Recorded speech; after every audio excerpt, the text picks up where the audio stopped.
Kim and I All right, let's go ahead and get started. Meeting also talking about Chavito. That's Excuse right. me. Put a read receipt on it. All right, so everyone should have copies, a red folder which includes the agenda and other documents. I'll go ahead and read through what the agenda for tonight's meeting is. First agenda item is going to be public comment, and then after that we'll get an update, an input session from John Isaacs on where we are with the growth values and equity survey, and also some remarks from the subcommittee members, which are Scott, Michelle, and Nisha. After that, Hector is going to lead us through another equity activity called Creating Community Part 2.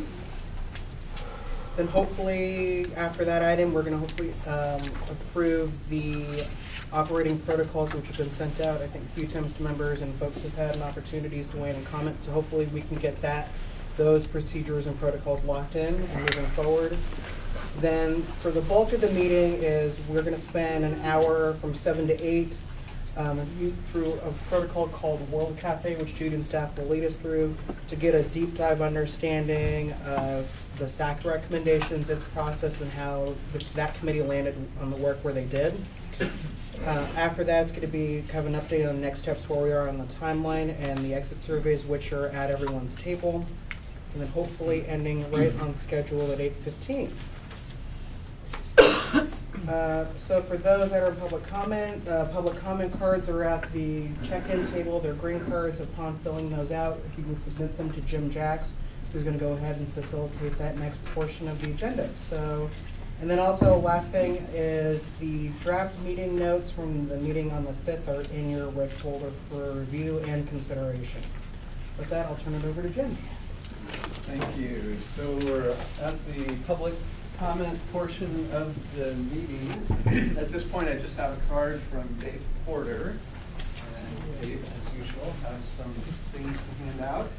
So I'll start our timer here for 2 minutes. Go, Dave. Thank you.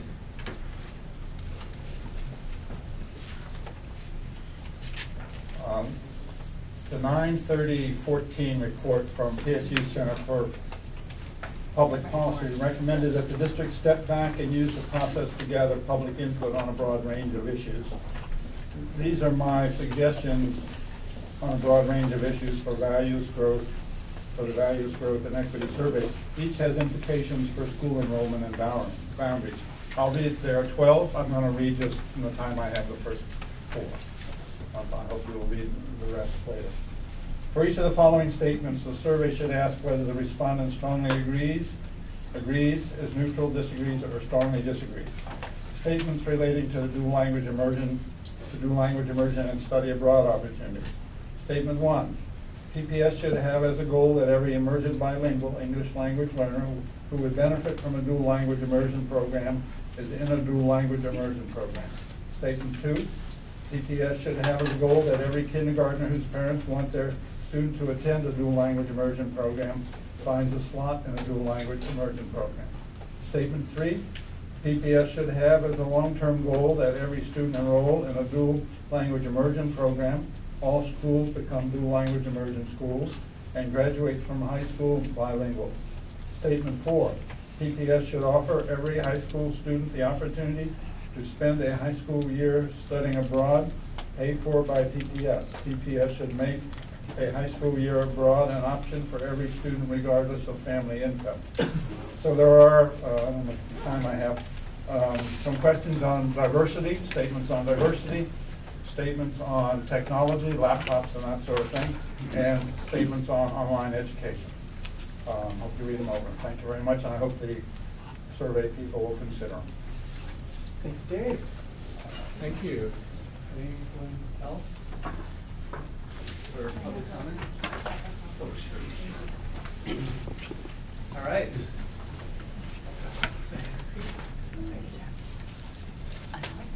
So, our next agenda item is an update on the growth values and equity work.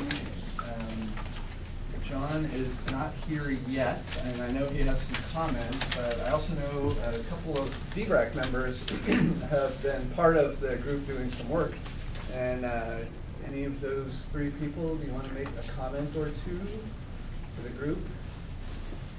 Michelle, Nisha, and Scott, if memory serves correctly. I didn't go to the first meeting because I couldn't meet that time frame, so I think you called in and he was actually there. So I elect Scott to be our representative. Yeah, Scott. Spread 'em all, his mouth is full. Chewing. The short straw once again. Oh, look, he was here. John's here. John's here. You're saved. Scott, give us a 2 minutes. I still want Scott. No, poor guy. Settle in here. Hold the floor, Scott. So we talked over a bunch of stuff, talked over sort of, not to get specific wording or anything, but just kind of generally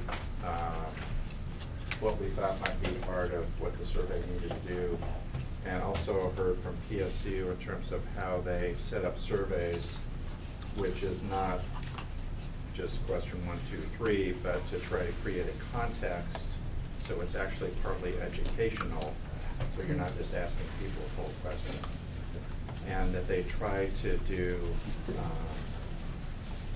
questions that forced choices as opposed to, we want everything. Well, you can't have everything. Would you rather have more of this and less of this, or less of that, more of that, or if you had a limited choice, which way would you lean, kind of thing.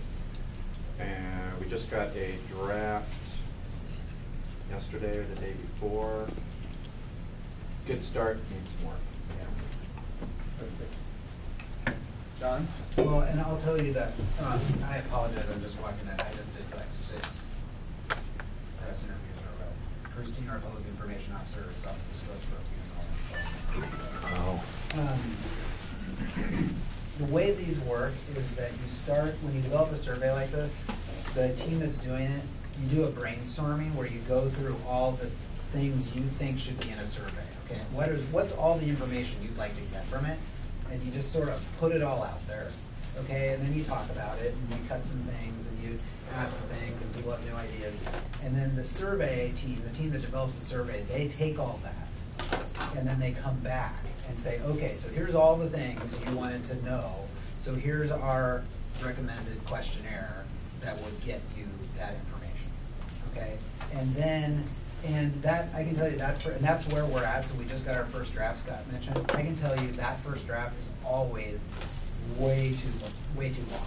It's always way too long. And it's also got questions and formats that you don't think they should be asked a different way.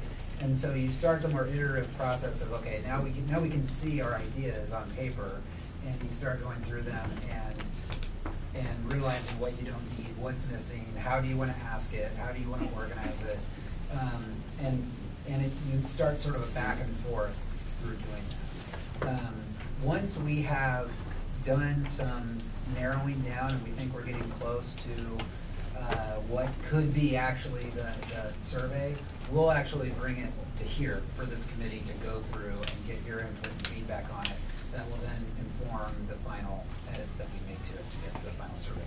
And we know, so Wendy Willis, who's leading this for Center for Public Service, they said the survey's got to be no more than 10 minutes. Okay, it has to be 10 minutes max. Once you get past 10 minutes, people start to fade off. If you've taken the successful school survey, the school climate survey that's out now, and we have over 4,000 responses, which is awesome. That is about 10 minutes in there, so it's not by accident. How many questions is 10 minutes? You can get like 40 questions, as long as they're not too cumbersome. You get about 40 questions in. So you can get a lot in 10 minutes. You really can. But that's sort of the magic number, and every minute over that, your participation starts to go down. So that's where we're at. And Scott mentioned that we just got the draft. I think we got it, Scott, yesterday. Yeah. Yeah. So we'll start that process of getting it more focused, and then before we get to the final, we'll bring it to the committee to get your feedback on that. But we brought it to you now. You would get this huge long thing that's probably 16 minutes long. We have to do some. Yeah. I just had a question. I think you mentioned it, but as the newcomer, so understanding that survey design is a really specific, like sort of scientific skill. That's the skill that PSU is bringing to the table. And Davis Hivitz. So Davis Hivitz, Midgall, Tim Hivitz firm. They're sort of like the don't know. Big political poster. Gold They're standard. survey designers. They're Okay. like, that's what they do, they do public opinion research, so Okay. they work, part of our contract with PSU Center for Public Services, they bring them in to the Okay. table to help us do it, yeah. They're like the best. Yeah, in the no, that's state. great. Yeah. So, and so that's why you do it this way, right? It's like all of us who aren't experts, we say, here's all the things we wanna know, and then the experts go, okay, Exactly. how would we design a survey that's, you know, gonna give you valid results and not have bias and all that stuff. So, Okay, thanks. yeah. Other comments, questions? So, ongoing work, this group will see it before it goes before the final draft is translated. Michael? Yeah, so I guess, did you want to say more, John? Or? I'll wait until after you go. So when I looked at the draft timeline for us last week, one really big concern for me is I feel like we, to have legitimacy, have to say we've heard the voice of the community, and that's reflected in the recommendation that we make to the school board. And I'm really concerned that one 10-minute survey, we will not get the perception in the community that they've really had the opportunity to tell us what they wanted to tell us and share their values and so on. And I sent a thing to Jason that's down in, I think it's Ben Lapine School District, just changed their boundaries. And they had at least a dozen opportunities for the community to weigh in. I think that's the number, something like that. Right? And so for us to have, you know, I love the survey. I think it's great, but I think it's necessary but insufficient for us to have legitimacy, for us to be able to give a proposal to the school board and have the community feel, yes, we had an opportunity to be heard, and that, you know, that that they've had input into the process. Were those 12 meetings before a proposal was generated?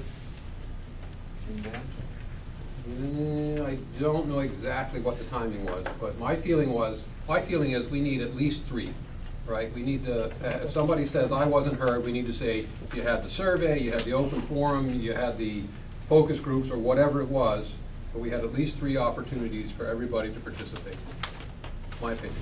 Because, you know, I'm assuming at whatever point it hits the school board, there's going to be hearings, public hearings on that. I'm sure, but I think to really make that go smoothly, if we talk to people before they're objecting to our current proposal, rather than we're just getting input before we made a proposal, I think that will go much more smoothly, and people will really feel a lot more bought into the process. So, John, thank you for sharing your opinion on that. I think it's an important discussion for the committee to have. And so just a couple things. So you can go back to when I walked through the timeline. So we said that there will be, and I would say a dozen is about right, that once there are new boundary proposals that have been generated, there will be community, I would call them town hall meetings all over the district for the public to comment, and I think a dozen is about a right number. That's probably what we need to do. We're getting ready to start do 8 public hearing town hall budget meetings, okay? And I can tell you 8 is a lot. By the end of 8, by the 8th one, we will have seen a lot of the same people every time, because there's a group of people that comes to all of them. We'll get some new people.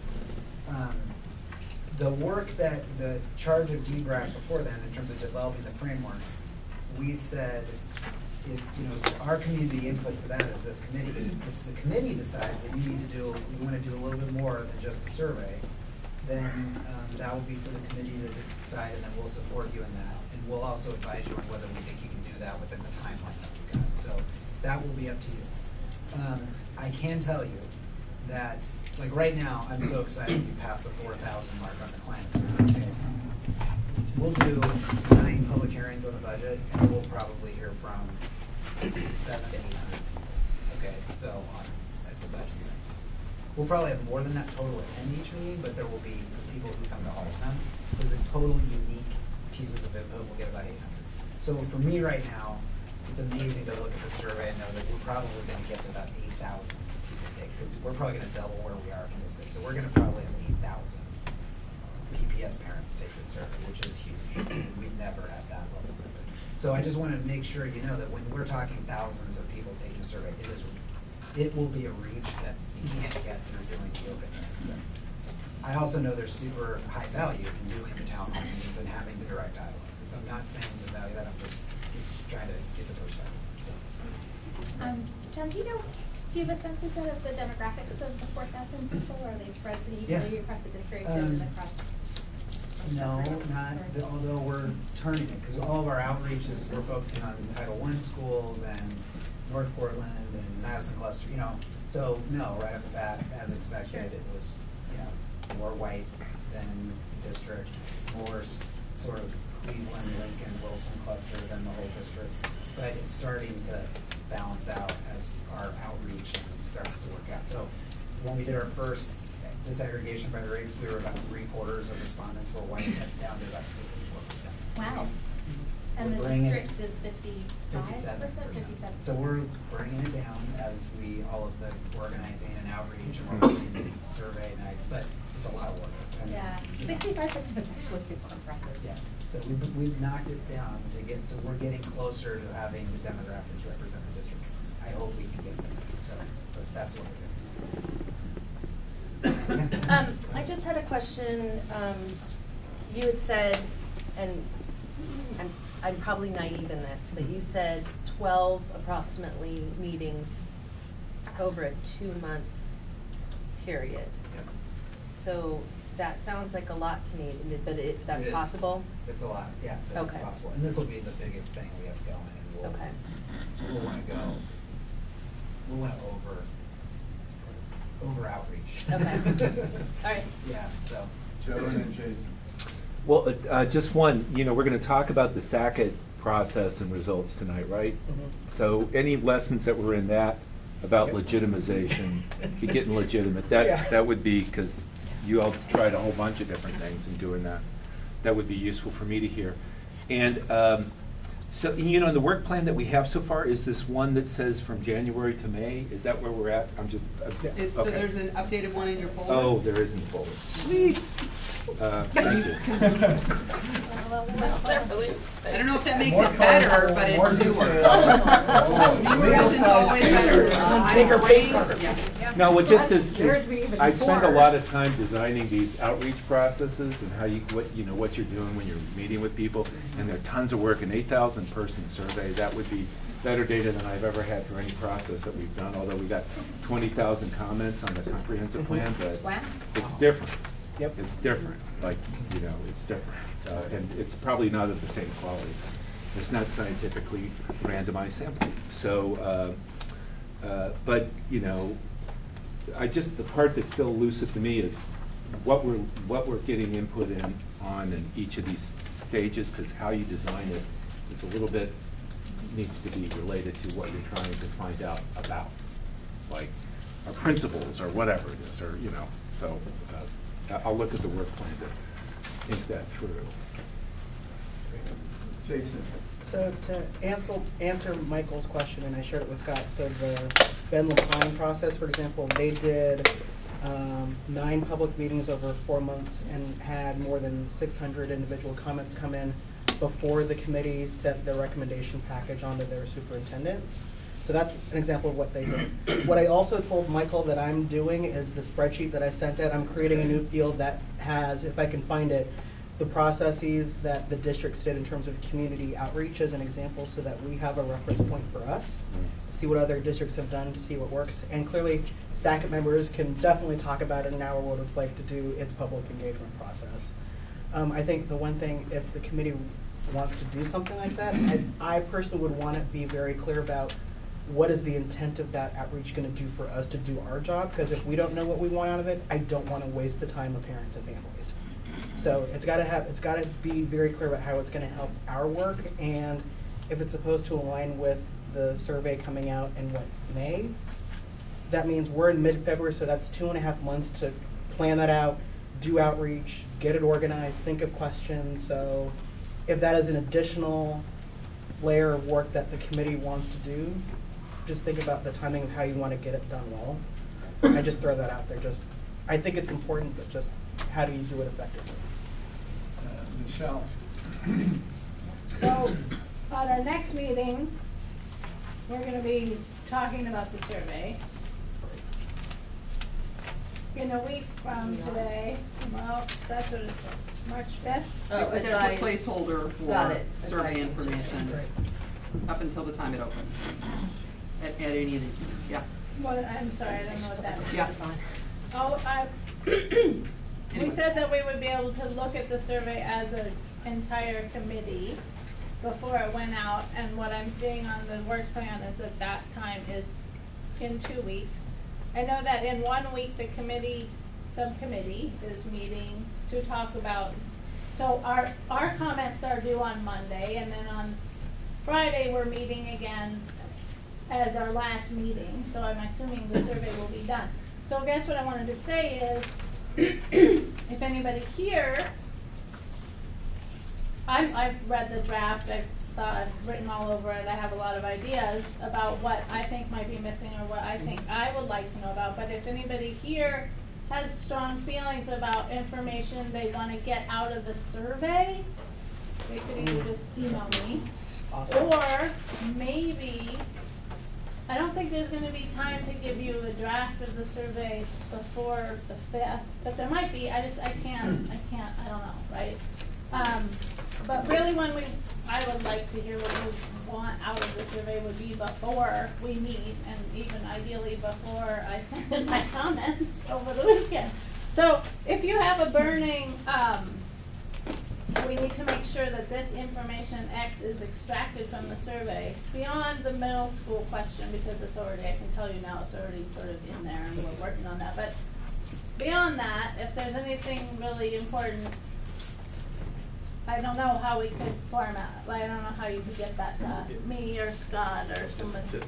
Just email us. Email your thoughts. It doesn't have to be crystal clear or anything, because Yeah. we're not crystal clear, but if we've got the germ of the issue, it gives us something to work with. We can say, yes, it's in there already, or no, it's not, and if it's not, we can talk about that. And for clarification,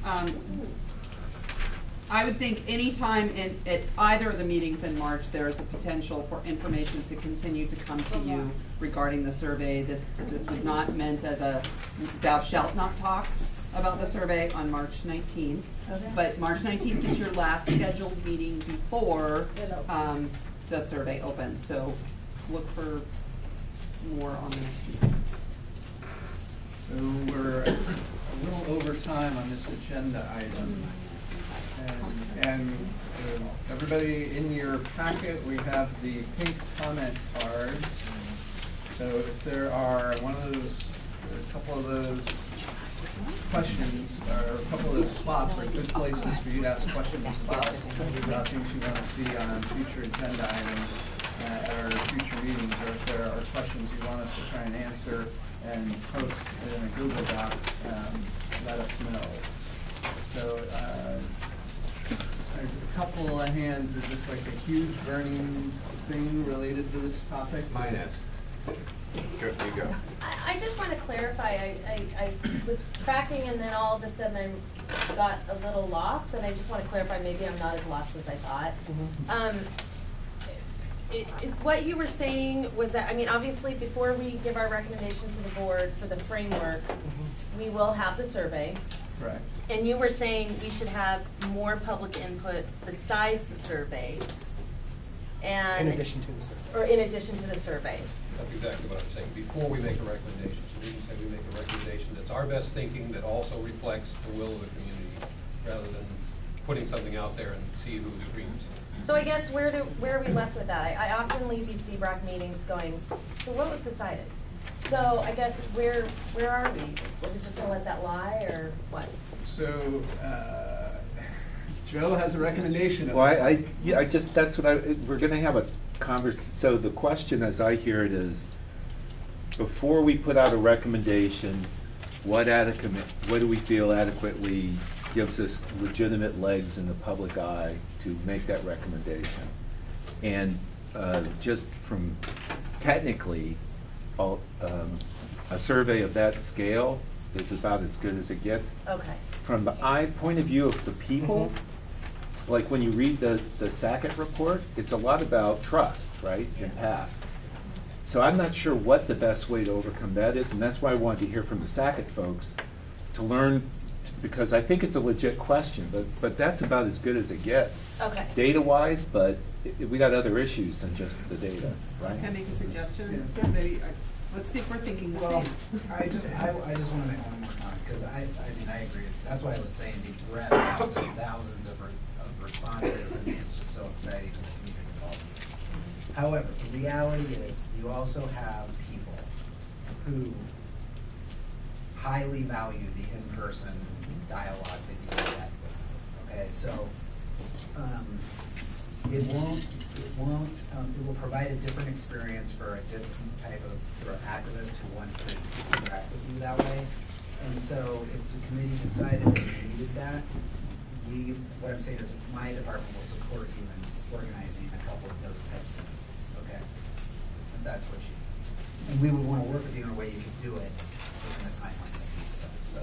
So my thought was not to try and answer the question now, but to thank you for making sure that we're aware of the question and what we'll go back and do when we plan for the next agenda, because this is coming to a point where if you're going to do it, you need to decide, we need to set some boundaries on it, and then we need to execute it in a way that makes you pleased, right, and the community pleased.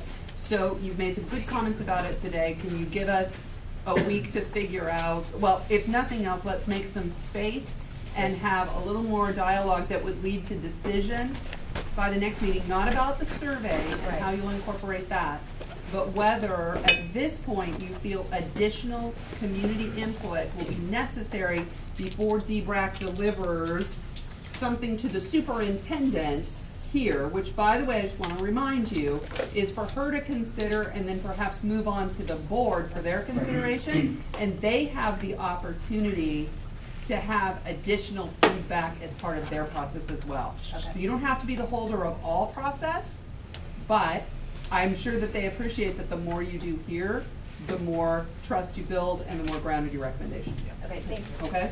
So we're 5 minutes over on that agenda item, and there's... We started 5 minutes late. Yes, we did. So what I want to do is turn it over to Hector and get us started on creating Community 2. Jim, growth, values, equity. I got to ask this because this is about the survey, and the PSU report, and this is partly building on email from Michelle, but partly also a question that came up at the survey meeting. What's the purpose of the survey? Is it have to do with boundaries, or is it broader? And I got told it's broader. And the broader comes from engage the community in a robust process. A 10-minute survey can be part of a robust process, but it's a robust process about big values, not just district values. So I'm confused about where we are, because I feel pushed and pulled between, hey, we got 10 minutes, and a limited number of questions, but it's supposed to be this broad, engaging. And that's where if you can design the right questions to force choices, it surfaces people's values and beliefs about very complicated issues. And that's really what the public is best at communicating in a survey, is their values and beliefs, rather than should a school have 4 classrooms or 8 classrooms. Okay, but what I'm talking about is back to what is the purpose of this survey, and if it's broad values around education, that's beyond this body. And I want to make sure, if that's what you're asking us to do, so 10 minutes ain't going to cut the mustard. So from a survey design point of view, the 3 of you are there to serve D-BRAC's needs around boundaries, right? There are other people involved in that survey development that will take on these other pieces. So some of this is, if you're going out to the public in a very detailed, comprehensive way and trying to hear from voices that you don't normally hear from, that's a special opportunity. And so you can ask very broad things for a variety of purposes. And a key part of it is D-BRAC's work around boundaries. So what I'm trying to say is you don't get all of the bandwidth, but you get a bunch of it. So, yeah, and I'm with Scott, I don't buy that. So is I mean, I feel like it may be that that you're raising important questions, but without Wendy Willis here, without the rest of the people who are developing the survey, without like stopping everything else and focusing on the survey, I don't know that we can satisfy that question tonight and meet the other objectives that we had for the evening. So I'm just going to float my premise and then shut up. My premise is you guys haven't figured out exactly what you're doing around this broad values engagement, because a survey is, I don't, you know, we're part of the tip of the iceberg. I don't see where the rest of the iceberg is. I don't understand it. I don't know what you're going to do with this. So I'll make sure we'll that talk, at the I'll meeting be glad to on Friday go that offline. Wendy's got is aware of your question and concern, and that can be I also part of think it. you have to wait till we can look at a survey and see the breadth of it. I mean, I can tell you, I understand why you would say, well, 10 minutes isn't good. I can tell you almost all the negative feedback that's non-technical about I got to sign on the climate survey that isn't in the, gosh, my account didn't set up and that kind of stuff, has been, you know, dang, this was too many questions. Like, you asked me too much. I have not, but I really hope when you do this next year, you find a way to cut down the questions. Like, I didn't need to tell you everything. I mean, that's most of the, we've got it all.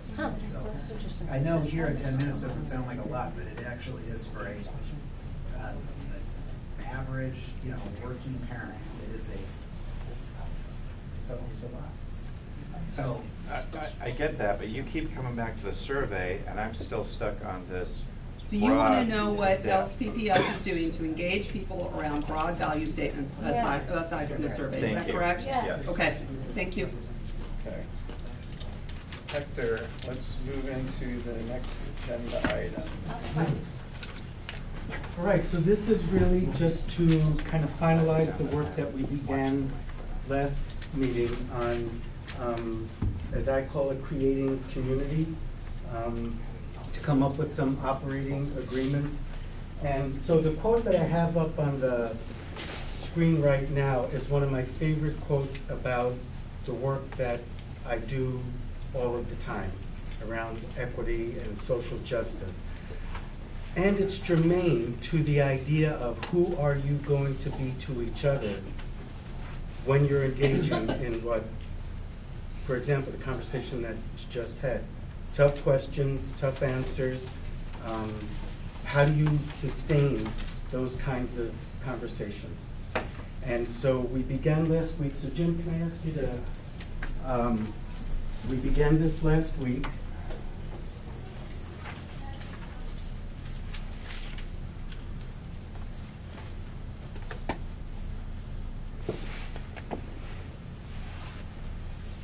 So you're going to have to do some closing down also. Jim and Judy captured what they thought they heard last time, and some of it was Jim did up on chart paper, and then forwarded it to me.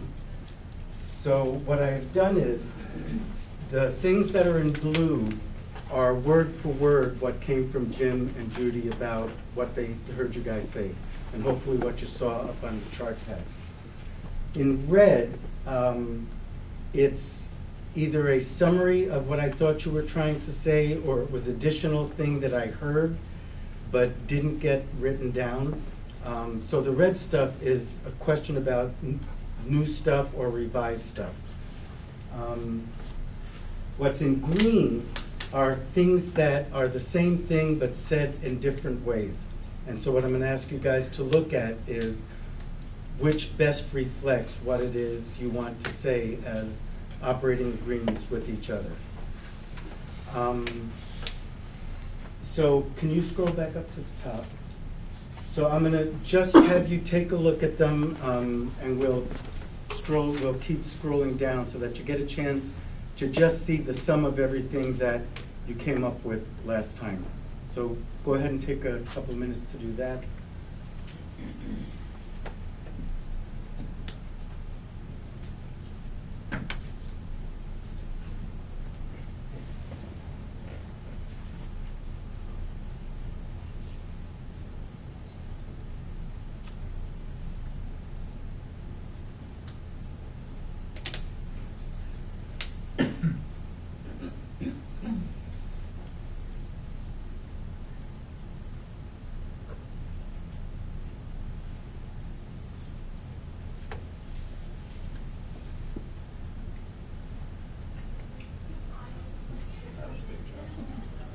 So did everybody get a chance to look at all of them, or do you want to have one more quick scroll through?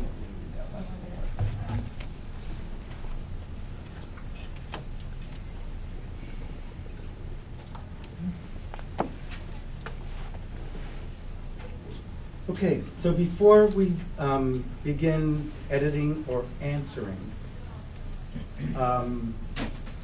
or adding, is there anything that anybody saw that you either want clarification on, or you feel like, wait, I don't remember us saying that?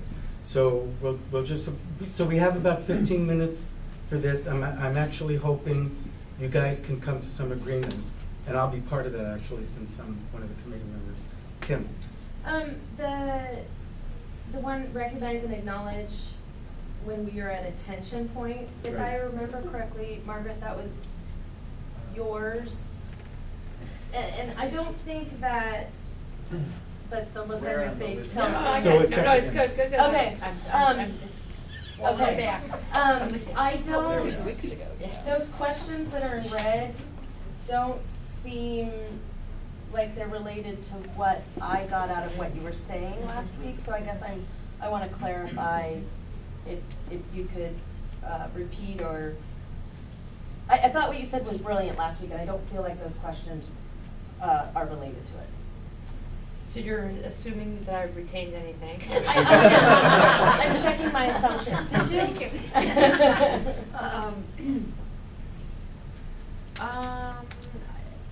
From what I recall, the idea is that there are competing tensions, and some of them are either time bound or location bound, or that we're looking intensely.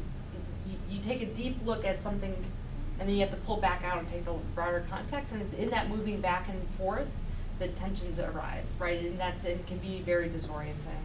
That when you look at it really, really narrowly, you end up with some things happening. When you look very broadly, you see a different picture, right? So I think that I think part of it is about making sure that sometimes it's just about framing and saying this is the context, right? This is how we looked at it from this context, and sometimes that's all you need to do, and then that's helpful. So I'm the one that put the red questions in, and it comes from what I call, there are strategic moments in meetings when stuff is going on, or maybe people are disengaging. And so in some cases, it's up to the facilitator to say, okay, I realize we're at a point of tension here. People are not talking, people are not engaged, people are in side conversations, to name it. Name that there's tension going on. And to take a step back and say, okay, so what is going on? Where are we? Have a conversation about that. Where is it we want to get to? What's the goal of this particular conversation? And what do we need to get there? Okay. That helped, actually, hearing her and hearing what you just said. Those are related questions. So let me offer also, so at the beginning it's up to the facilitator. Over time, hopefully you guys will do that also. One of you will say, oops, something's going on here, can we check in with each other? So thanks, great question. Yeah, Michael and then Michelle. So with respect to several of the points here, status quo is not okay, deliberate segregation, all those kind of things. At one level, changing boundaries is about just matching number of students with capacity of buildings. And that can be very contentious because people have bought houses specifically, so they would go to a specific school, and now you're gonna say, well, thanks, but you're not gonna do that. But what I'm reading here is maybe we are also trying to desegregate Portland public schools, maybe trying to desegregate Portland neighborhoods. That's a whole different kind of thing. If we're saying all the boundaries need to be changed so we can achieve racial equity, racial numbers, percentages in every school, is that what we're trying to achieve? Because I didn't understand that up front. That seems to have kind of evolved over the last few meetings. So I'm not sure who owns that one, who said it, and so whoever did, you want to say what that one meant for you? So which one was it again? The acknowledge that Oh, neighborhood. so that was. Is that the one? That you're was our talking- group. That was Yeah, ours. that was our group. That was. So and I think our thinking around that was we're about to do a values survey where people are gonna. I mean, one of the things that may come back is we want status quo in terms of neighborhood boundaries, and as a committee we have to think, well, what are the history of these boundaries? And a lot of them date back to an era of redlining and pre-civil rights law.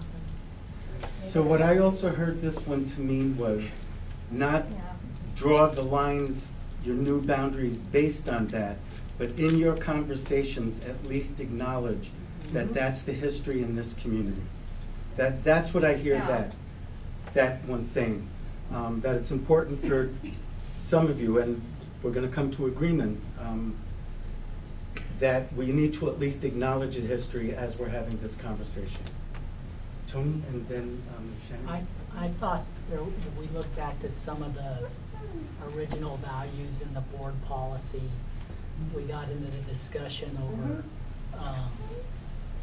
what the reflection of the entire district or the neighborhood should be. And I think we were kind of landing, maybe I interpreted this wrong, that the schools need to be a reflection of their boundary, not, I thought that was where we landed on it, not that we were trying to desegregate or. Well, it said we're potentially changing the boundary, so that could change, right? But Well, we we also need to do this because we're balancing enrollment and we have that some of our schools are overcrowded. So does that help as a clarification? I think so. I was just curious. I mean, is this one of the factors that we should consider? Absolutely. But are we also trying to achieve some greater aim? I don't know. That was still, I don't know what everybody is trying to achieve today. But does it work for you process. with the clarification that Nisha and Tony and I gave about that? Just consider it, not necessarily, forces your pen in any direction. Absolutely. Great. Michelle. I have some things to say about that, but I think I'm gonna go skip up to the top, speak and listen respectfully. This is what we're doing, we're just giving feedback on anything we want. There have been a couple comments from reading people's exit survey comments that make me feel like we still don't have a common agreement on what that looks like. So do you want to offer a thought no, about what I it just, would look like? I mean, I'm a talker and I'm probably an interrupter, and I know certain people just don't like that. And I understand that, but it's also one of those things where then you've got a couple more talker interrupters and then that becomes how it goes. And so if we need clear, like, you must raise your hand or do not side talk with your name. I mean, I don't know. I don't know if we need to really delineate more specific rules about what respect looks like, or if we need to talk about that some more. But I think that there may be different tolerances. I mean, there's got to be different tolerances for what is good behavior and what's kind of rude and where people fall out on that. So I don't know. That's all. I have been thinking about that since the last time, and so I still feel it's not. I don't have enough guidelines. So conceptually, do you agree with it? If it needs to be, so I did this with a brand new team today, and they actually did come up with things like, let me complete my thought before interrupting. let each of us monitor our own airtime and have the team monitor airtime already. So they did get down to some specifics. But it all was basically around this whole idea of respect for each other and with each other. So if it needs some teasing out, you at least agree conceptually, yeah, we want to be respectful of each other. I definitely agree. Right. I just am worried that certain people's needs still might not get met. So let me say line. something about that also. And these are kind of also aspirational operating agreements that you're really not going to know what it looks like until you're actually in the middle of it. And this creating community, the parameters, they have a life. So your needs aren't getting met. You feel like you're not being respectfully listened to. You could say, here's what it looks like to me, and I would like to add that to our operating agreements. I need to not be interrupted. I need to whatever. So it has a life, and over time, as a team, you will clarify what it actually means, because this is all, we're still at the beginning of our work together, and we don't know what it will actually mean until we've been in our work together. Okay. So I saw another hand or two. Okay. So going to so what I'm hearing right now is that pretty much as it stands, people feel like, yeah, I can live with that as an agreement. Question? Yeah, you've got the question mark. Oh, so that was my question. I didn't Yeah. understand what move forward and move back meant. Oh, that was me. And what did that mean? I think this is going to like, giving different views, perspectives, airtime. Like, instead of like who talks the loudest is heard the most. Mm-hmm. Like, so like, in being considerate of perspectives that are here now. So we actually have a whole piece on that was said in two different ways.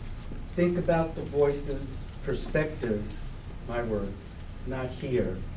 And then some of you, from some table, talked about share your perspective, hear other perspectives, and be mindful of the missing perspectives. So that gets at, so is there which of those languages works best for folks?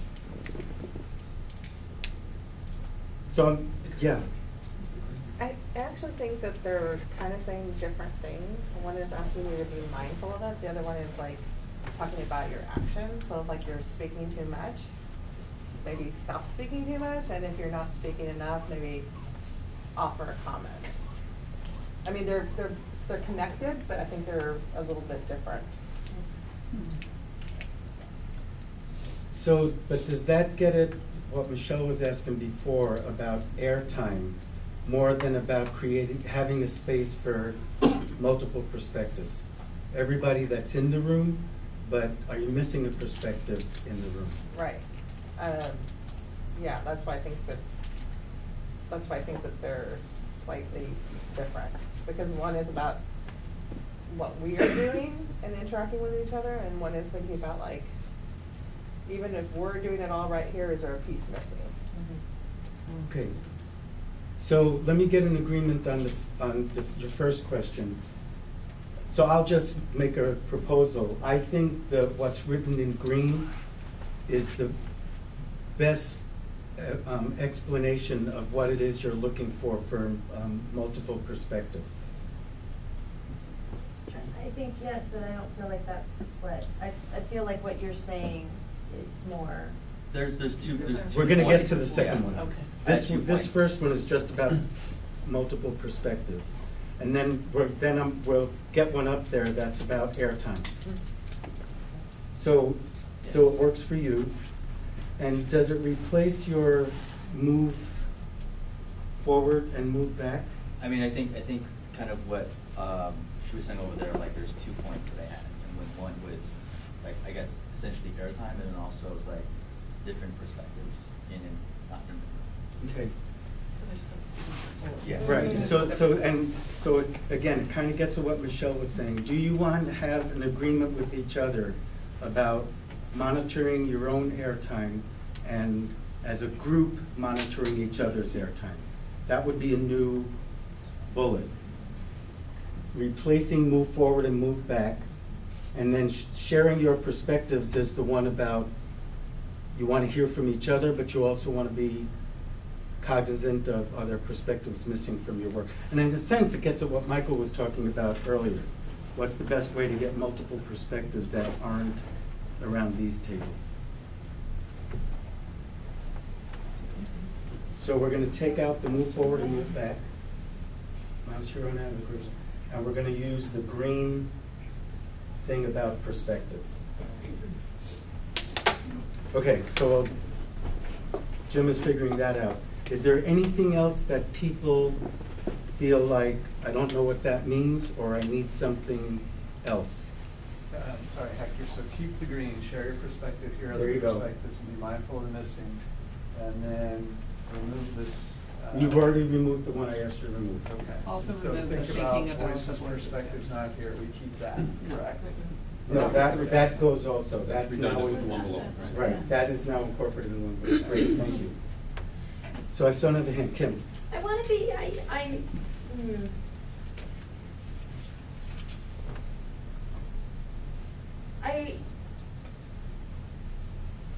that makes me uncomfortable,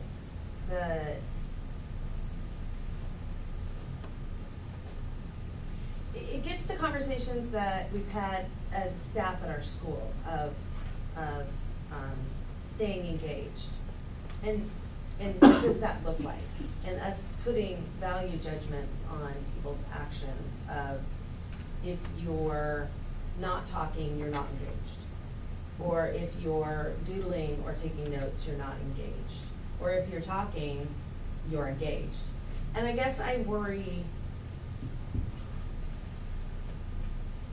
I don't know, I get nervous about. So which is the one that makes you nervous? It's the monitoring airtime and then the respecting. I just think we have to be really careful of, well, I guess it's a tension point, right? Because it's kind of like respecting, but also acknowledging that people process differently. Mm-hmm. People, what may come across as disrespectful to one person is actually engagement to another. And I guess I just want to be really careful about putting strict parameters on that, because then I feel like we're stifling the process. I don't know. It's a tension point. Other thoughts about what Kim is saying? I can totally understand what she's saying. I mean, I think it is valid, because the way I engage is definitely not how everybody else might engage. However, I have felt like I'm not connecting with people here because I don't know what they think because they're not talking. So the exit surveys, that's why I read them, because that is helpful. But not everybody fills out the exit survey. So I think you just have to understand that that's a limit, and if people don't want to speak up, then that's okay. But So would then it people help? like me are just gonna take. Would it notes help, and Kim, if there was an agreement about staying engaged looks different for different people? Well, and even speaking and listening respectfully and monitoring airtime looks different as well. I don't know, I just. Okay, so why don't you hold on the hand here and then. So I actually hear what you're saying, and especially about people having different ways of processing, right? So if you process slower, you're not going to speak as much as if you're a fast processor, and it doesn't. I think one thing is for us to not place value on that, right? I mean, each of us decides whether we place value on that or not. And I don't know that it has to be an agreement, but just that we're conscious that we're not placing value on quantity versus quality.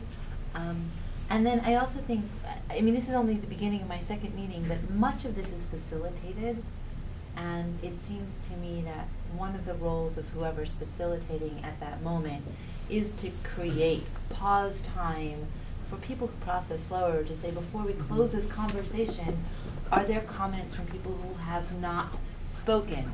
Not because Michelle hasn't, but she processes really quickly, right?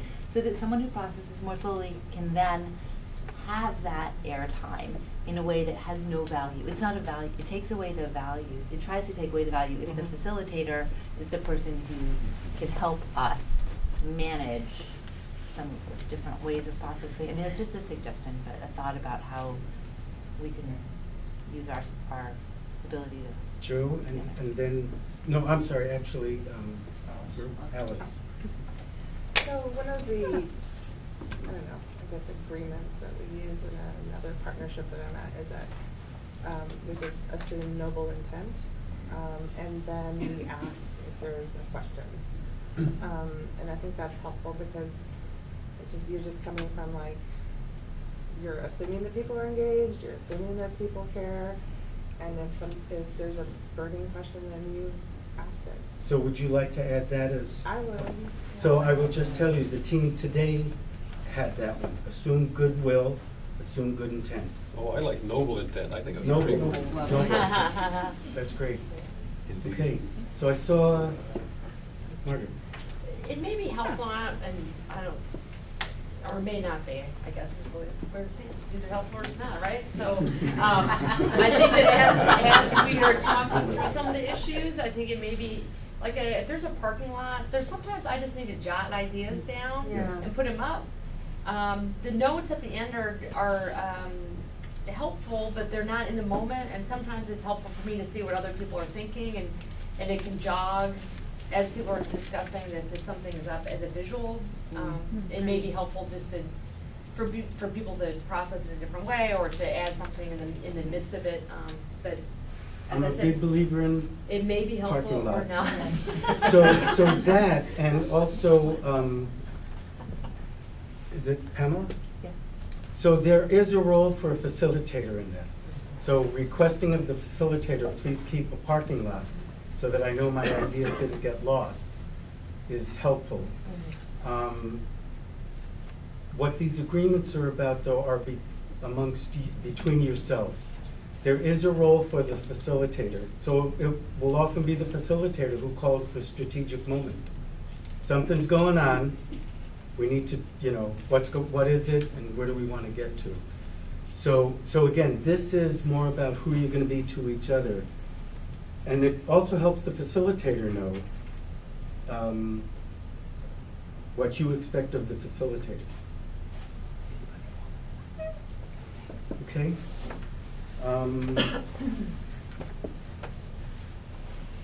So Michael, getting back to your first question, and we've only got like 2 minutes left. Are you okay that we're going to acknowledge and consider those things, or does it feel to you still? More than okay. I think we should, absolutely. Okay, great.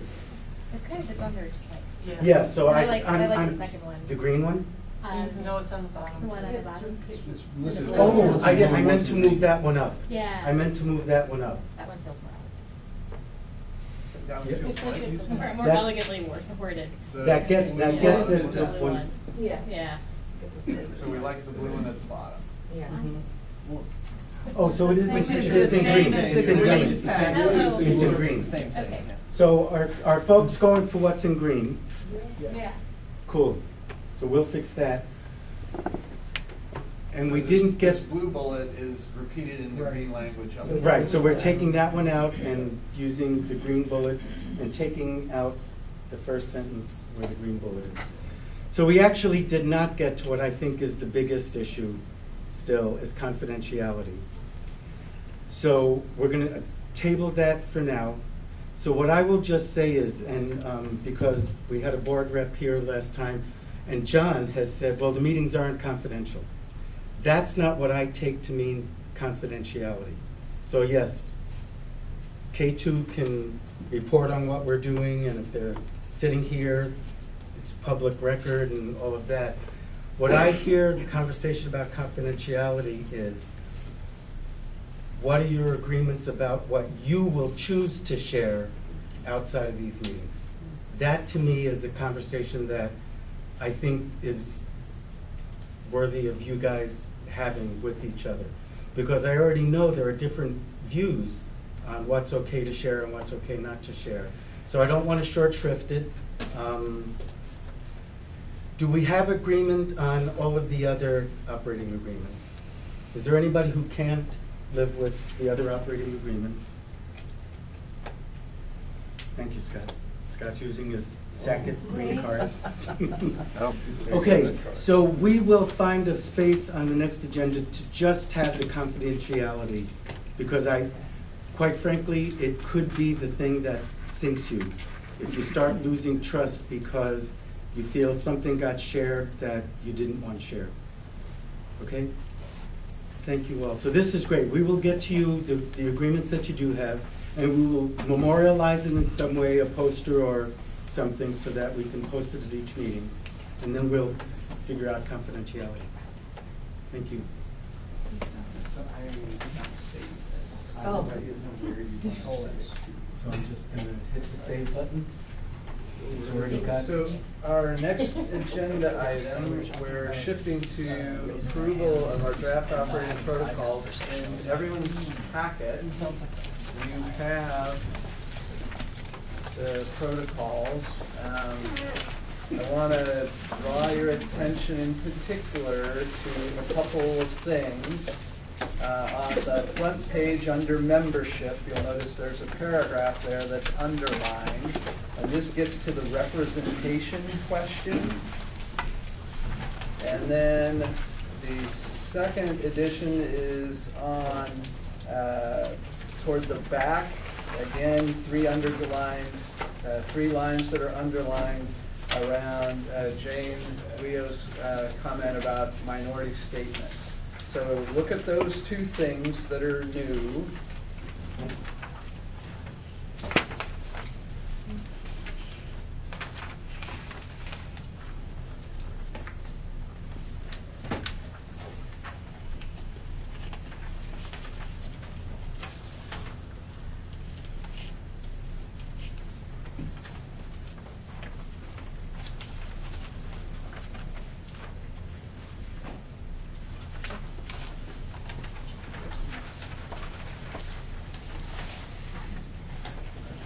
Do about another 30 seconds.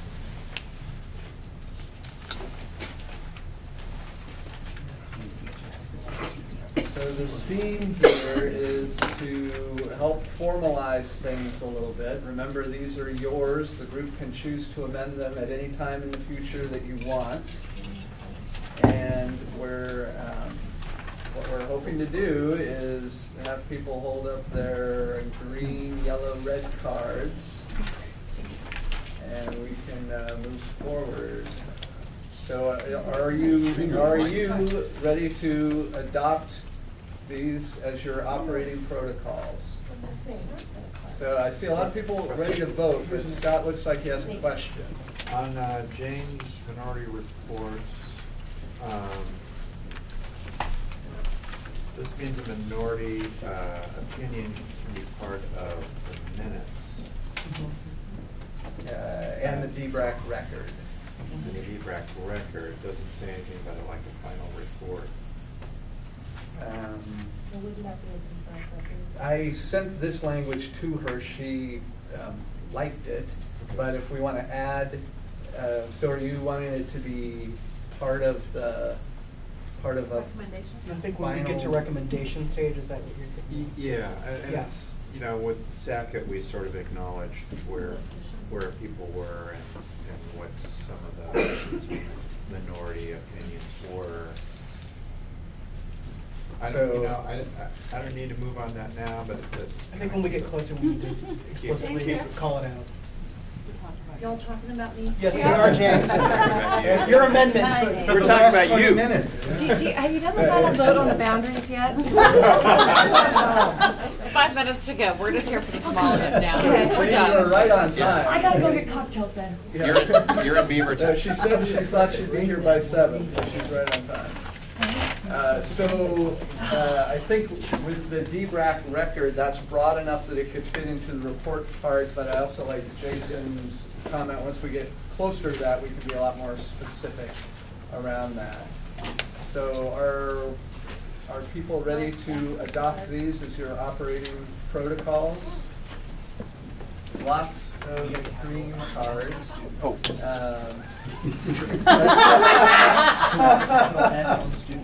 Yes, we can, definitely.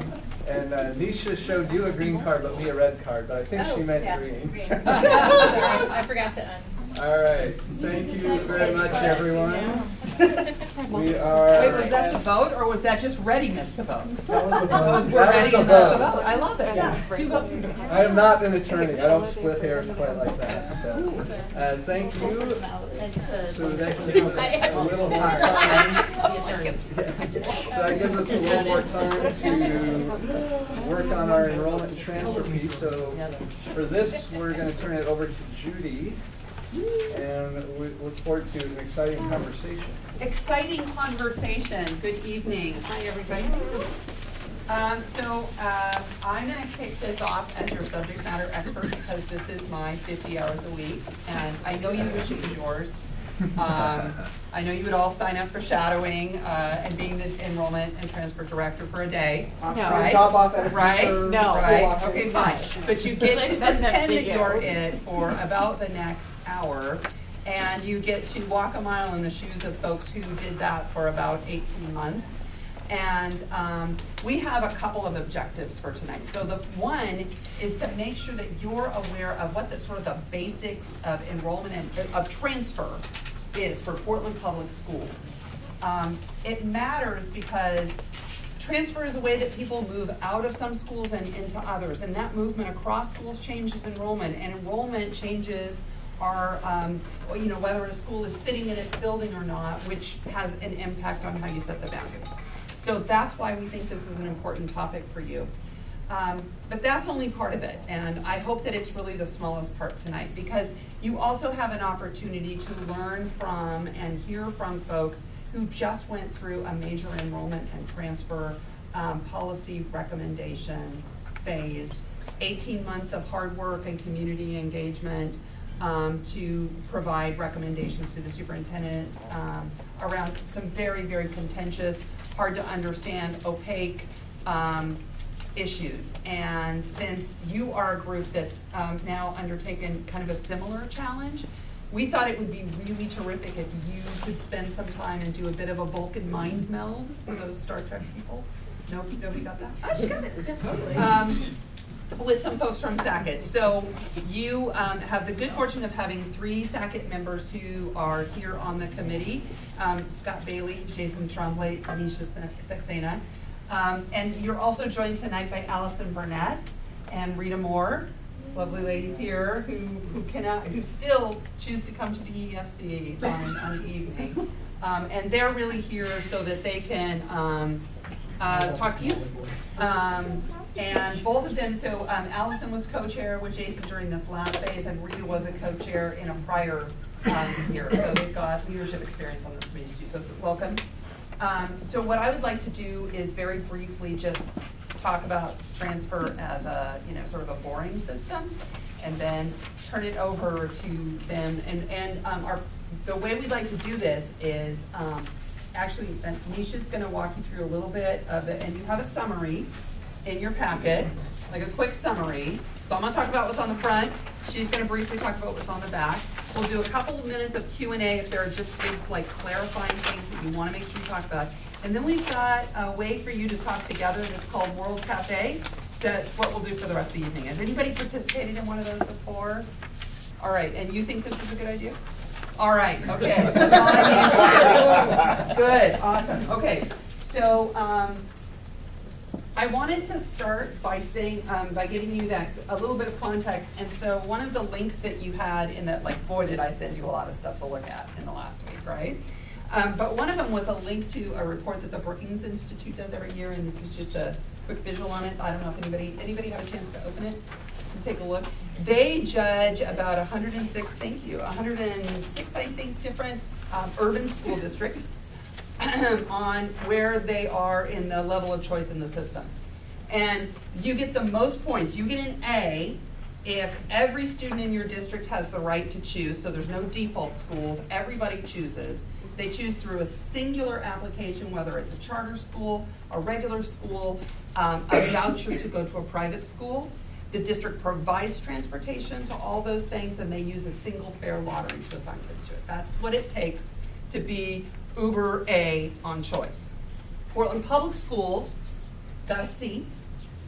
We came in 30th on this list, which is actually pretty high up, which tells you that we have a pretty robust set of choice, and we have ways to get you choice mostly through a lottery that is a lot more than some districts that provide very little choice. Choice only if you know how to get it, and you know who to ask, and you're never going to get transportation to it, and you have to reapply every year. So that would be the Fs. And I just wanted to briefly mention as well, like, so when I look at reports like this, and I love reports like this, I forget, and I go back and I look at my old district, right? So, so you'll probably know that prior to being in Portland Public Schools, I was in Palm Beach County School District. I was the boundary manager. This is in Palm Beach County, Florida, which is on this list and a lot farther down on the list, and I thought that was interesting to me.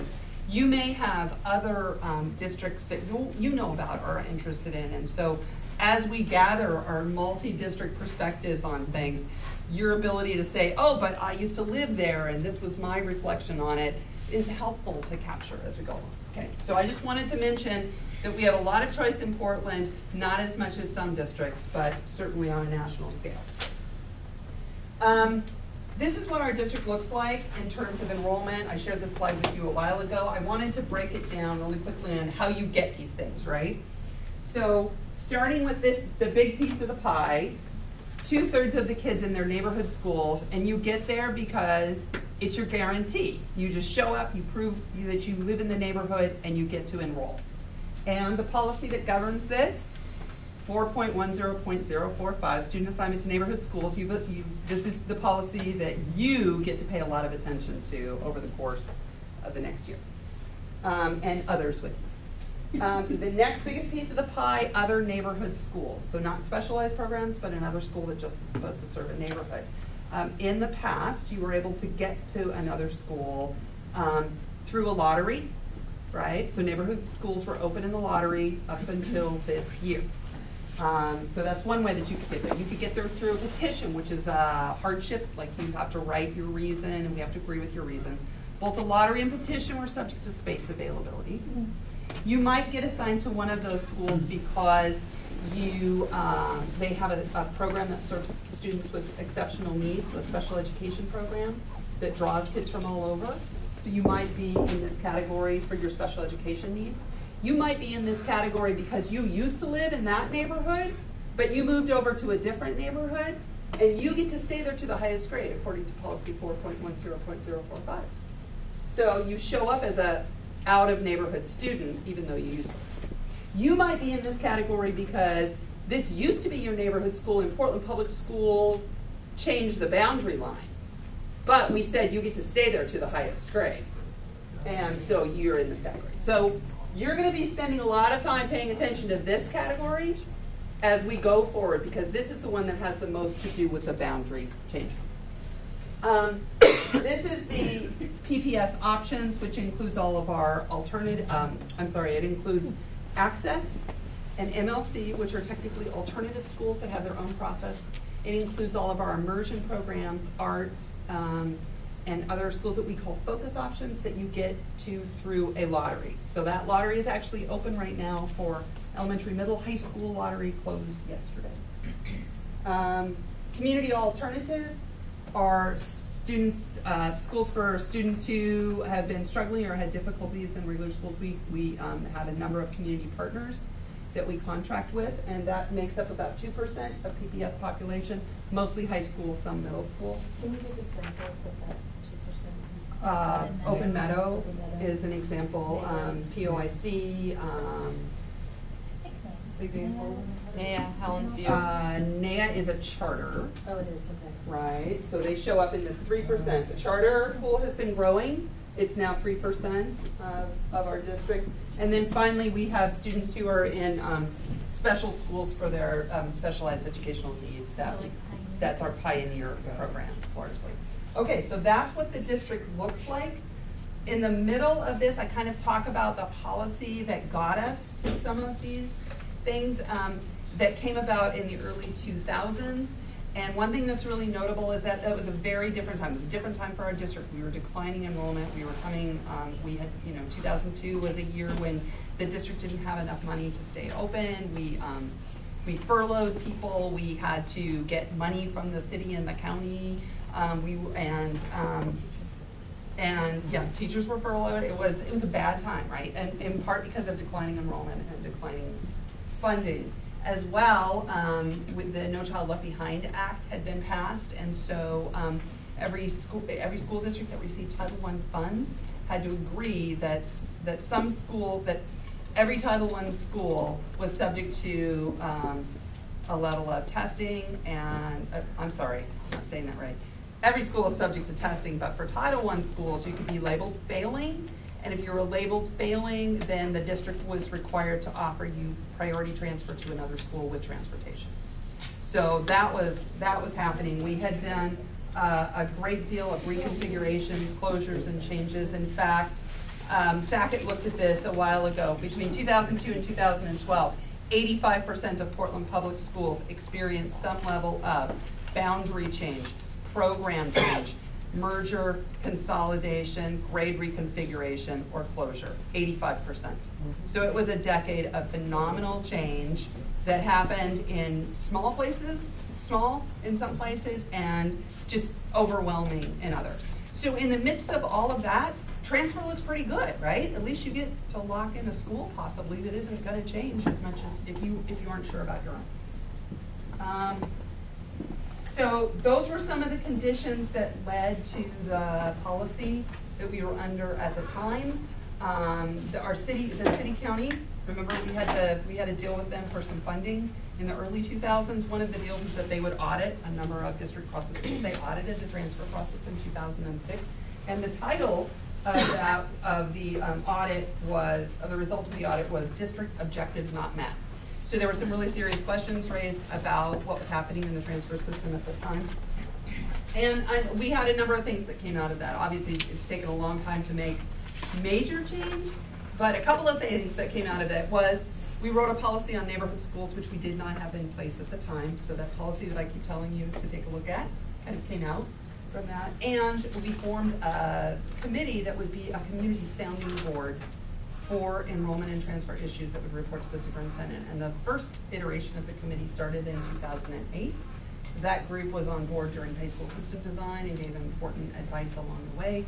Did a few other things, but it was in 2013 that the superintendent charged Sackett with the similar charge to what you had, which is take a systemic look at our enrollment and transfer processes and our boundaries. And so Sackett went off and did that. Some of the things that changed along the way is that they got more staff support, including staff from our equity department. So Hector was there along the way, not as a member, but as staff, as well as Janine Papuda. And so that's really quickly where we've been and what our district looks like now from a transfer perspective because of it. Nisha, do you want to quickly cover what happened next? Yeah, so I want to go back to 2013 because what was happening at that period was there was a big Jefferson cluster process. So Sackett was happening. Scott and Rita have been on it since 2008, and so it was kind of ongoing. And some of us Sackett members who had been on since either 2008 or 2011-ish got involved in that process. And I'm bringing this up because this goes back to Joe's question about trust and establishing trust as a committee. I think because some of us had been involved in that process when the Jefferson community said, look, a lot of the issues that are happening have to do with boundaries, they have to do with enrollment and transfer. We need a district-wide process and not just a Jefferson cluster process over and over and over again so that we're feeling disproportionately impacted. It gave the committee a lot of trust. The other thing that you ought to know is Facebook will blow up whenever there's anything dealing with enrollment and transfer and boundaries, and so there was this Facebook page that became dedicated to that. process that some of us were also involved. And so that's kind of the backstory. So there was this Jefferson Cluster process, and then there was a school board meeting where one of the members said, well, you know, we really ought to have a committee that looks district-wide at enrollment and transfer. And I think at that point, Ruth Atkins said, well, there's the superintendent's advisory committee on enrollment and transfer. And somebody else said, oh, those guys, they're still around. And then I think that organization said, like, well, do they need an invitation? Like, what? Like, let's look district-wide enrollment and transfer and boundaries. So the superintendent gave us that charge. And I think at that point, John, well, that was around the time John came on board and really helped us expand the committee and bring in other voices that hadn't been represented, including a lot of Jason and a lot of folks from communities of color who hadn't been as represented on the committee, and that again helped there. So some of the highlights of things that we did starting in around March of 2013 that Judy is very helpfully put on this page, because I would not have remembered them all, and we did a lot. Oh, no, that's fine. I didn't say that before I printed it. I'm sorry. Oh, no, it's not. We'll say it right. It's so very people... it's a very technical thing. But we started out doing Hector and Janine Patrick from the Office of Equity sort of gave us a two-session sort of truncated courageous conversations training right off the bat, which was really helpful in grounding us in the equity lens. And we through the process, and then they were involved throughout our committee deliberations, just sort of helping us apply the equity lens and making sure that we were, by the end of the process, we really had all internalized, and we were all asking the questions that you would ask if you were to apply the equity lens, which was one of our charges, was to apply the racial equity lens to our enrollment and transfer policies. So that was super important. We also, the Fair Housing Council of Oregon does a bus tour of neighborhoods in Portland and issues of fair housing that have arisen, sort of going back to, I want to say, like 1890s possibly, but all the way to like the early 1990s. And the present in terms of accessible housing. So that's something we became grounded in, as well as sort of the history of boundaries in neighborhoods and where schools are and why schools are where they are. And then we had focus groups over the summer, panels of principals from neighborhood schools, principals from focus options. We heard from special education staff and parents. We heard from our ESL and dual language immersion staff, and just kind of became grounded with the kinds of schools and the kinds of educational options that we have. And then we Can you stop there and just say a little bit more about those sessions? How were they handled? How were they facilitated? How many people were there? So probably 4 or 5 panelists per topic, and trying to like refresh my recollection. I think that we started out with the panelists kind of presenting on the issues, and then it was kind of open questions from the committee, and we started with neighborhood schools and neighborhood school principals talking about kind of their perspective on the lottery system and enrollment and transfer, and then focused option principals, and then we heard from special education folks, parents and staff members who are involved in special education, and then our ESL and immersion staff. And what folks, I mean, I think like all 4 groups overwhelmingly said was they felt there were serious equity issues with the way the our choice system was run at the time that they felt that certain people had access and other folks really didn't. And then that was almost like across the board. And what we heard really most poignantly from focus option principals was that they really felt that they had educational options that could benefit all kinds of kids from all over the district, and that they were struggling with having. They wanted to get more kids exactly. in, but it was, I think one principal just point blank said, well, if you don't have a kid that's currently in school, don't bother sending in your application because you're not going to get in. Yeah. It was appreciative that they were so, I remember times, just candid with us about what it meant for them on the ground in their building. which I hadn't had the direct perspective of before. Yeah, yeah, and they felt like there were barriers to entry. I think one of the principals had a Head Start program in his building and said, you know, I've got kids in my building who could really benefit from the program who can't get in because they're just not realizing that you need to navigate a lottery system. The assumption is, well, I'm in the building now, why am I not able to stay and continue on to kindergarten in the school that my kid is attending right now? So, and then over the summer we had, we did listening sessions with, our partners our culturally specific partners put together for us. So we worked with Apano, which is Asian Pacific American, Oregon, SEI, NEA, and Latino Network all put together listening nights for us, where they brought in families from the communities to talk with us, and we broke up into small groups. Or I think at the Latino Network there were so many families there that we had to break up into rooms. We were at Scott School, and we had kind of headphones, so we had interpreters, so we had the headphones on, and the parents spoke to each other, and we were kind of listening. And you guys had something to add about that. I thought that was really just a kind of a way for us to engage. And then we had to, what else? Hey, Nisha? Yeah. You know, that kind of outreach to those focus communities, since the transfer system, in a weird way, applies everywhere, right? It's not as, we're not monkeying with boundaries so much. It's not like a specific place that you're not attracting a geographic audience. Do we want to do something like that, though, as part of what the rollout of what, or does the process, it doesn't have to be us, need to include that as part of the rollout and deliberation of this? I we're would doing say here.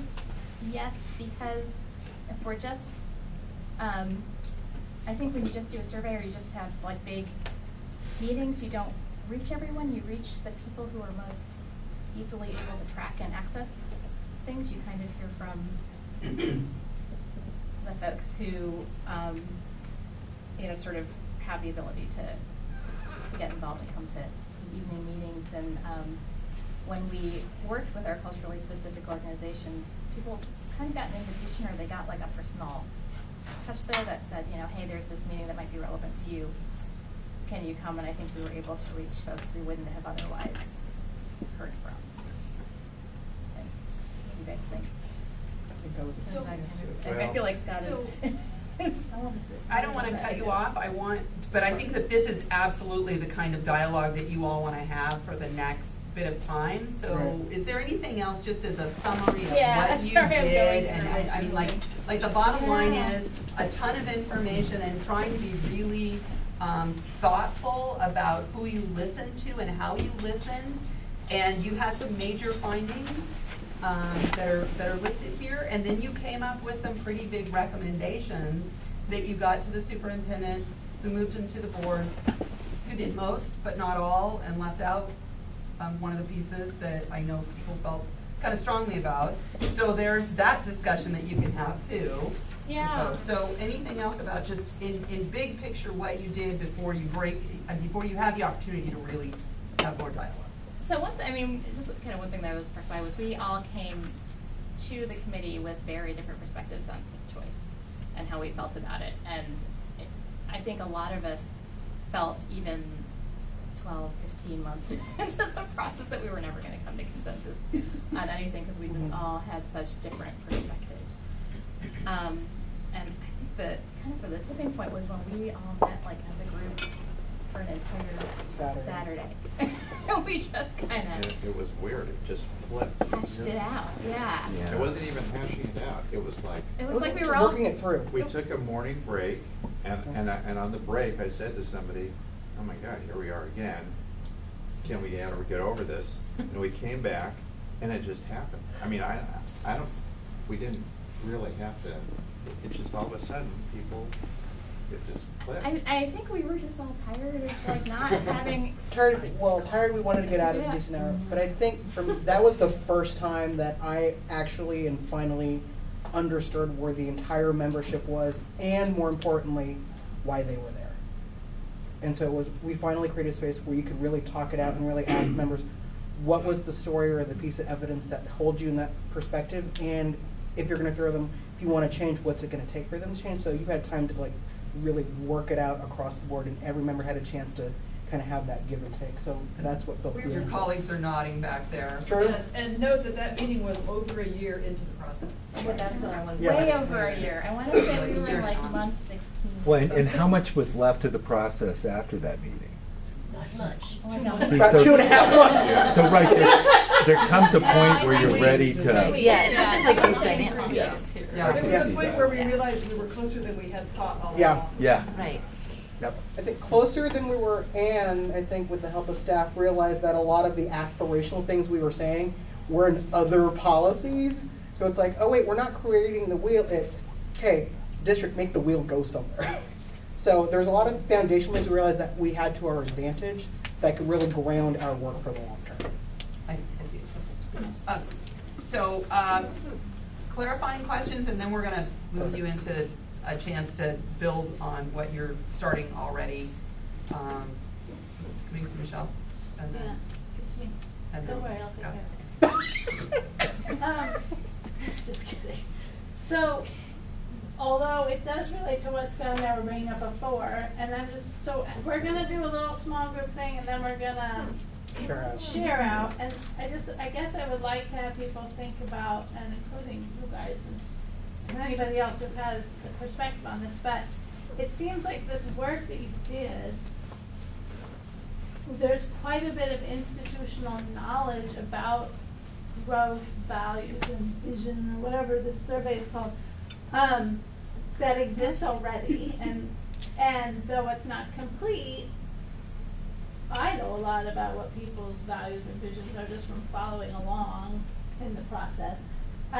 So now we're going to do a more formal values and vision survey and maybe more process around the survey. So I guess I'd like to know, what do we know already about values and vision around choice?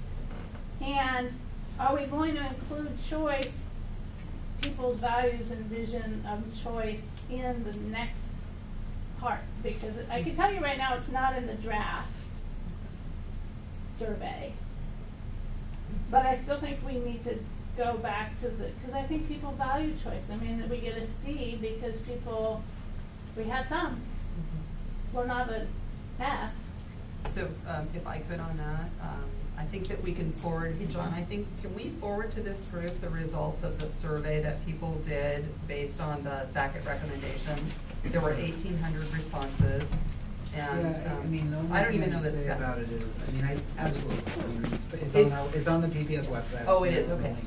But I'm just gonna give you a big disclaimer, it's not, we couldn't track responses. Right. There were campaigns being run by certain communities that had certain perspectives. It was one of those, it was the equivalent of Like an Oregon Live. when the Oregon Live puts a survey on and whoever Yeah. participates. I personally did not want to do it. It's not scientific. Yeah, Okay, it's- well, I just Right. wanted to say, if you're interested in what some values of choice are, we can share. And then the only other thing that I wanted to say was that I thought it was really important that the committee took the time to establish their, like, guiding principles.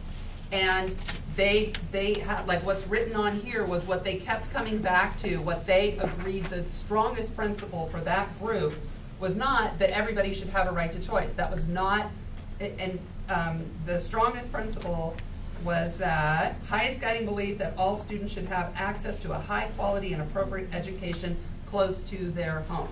That's what guided their work, and people could say, that's not my principle, but for this group to be able to say, from there, all of these recommendations cascaded was really important. So Scott was up next, and then we should switch to the. So, Okay. just real quickly, a technical point, we talk about transfers and everybody goes lottery. There's a substantial number of students who transfer through the hardship petition process. Like half, did we discover it really fast? That it's completely under the radar of most people. Okay. It's much more diverse, and I'm trying to remember the numbers. If it's It matches the district demographic much better than the Yeah. lottery does. And that process has been around for years and is still there, and is going to be I don't know, tinkered with or examined going forward. That's part of SACIP's continuing work. Okay, one last one before we switch up. Yeah, what you're talking about, Michelle, it kind of, I have a visceral reaction to it as far as, it's a lot what's wrong with the district in my opinion, and what's wrong with Portland, is people not examining why they want choice, and not being honest with themselves. And even if you get a survey, why do you want to? I have friends that transferred out and they couldn't even own, I agree. you know, and so I want to push back on that a little bit as far as getting into enrollment and transfer and choice and stuff like that, because that to me is working to keep the status quo. And I think that we have to be really careful of that, because people can come up with 20 million different reasons that sound really good as to why they want something. But I don't think that we as a district, as a community, and as a city have really, excuse my language, owned our shit. That's why I think we need to talk about it. That's why there's more work to be done. So should a survey question be crafted that attempts to extract why people want choice, or I don't think it and it might not. I don't know. It's a good question. It's a good question. There are a ton of good questions right now, and I'm going to invite you to move together in a way that allows you to talk a little in a more balanced way. So here's the protocol that we're going to follow. I sent it out to get a peek at it in advance. It's called World Cafe, and the intent is it's small group conversation, but that you're actually leaving behind something that other people can see, and it builds on concentric circles of knowledge, okay, if we do it right. So there are 5 principles to help guide it, and the first is to create hospitable space. So with that in mind, I asked for a waiver to serve beer and wine tonight, and I was denied. So obviously, I know. So we're headed. So I'm out of here. I'm just gonna assume good intent, assume that you can create the most hospitable space that you can. I didn't know where they could. Judy? Oh, yeah. Ask Tony next And Tony's walking away. I got a connection at Can I just point out that our Saturday meeting was at McMenamins. I already knew The second is to explore questions that matter. So I've got a couple of questions to kick you off on this, okay? I'm gonna tell you what those are. The third is to connect diverse people and perspectives. So what you're gonna have a chance to do for the next 30 minutes is to connect with people that you may not have connected with before, both on the committee and visitors who aren't part of the committee, okay? So your SACIP members are actually going to play an active role in that. And so they're going to, so I'll get you guys to your assignments in a second here. So then the fourth is that you're really here to listen together. At any of these, you're going to hear more than you get to say.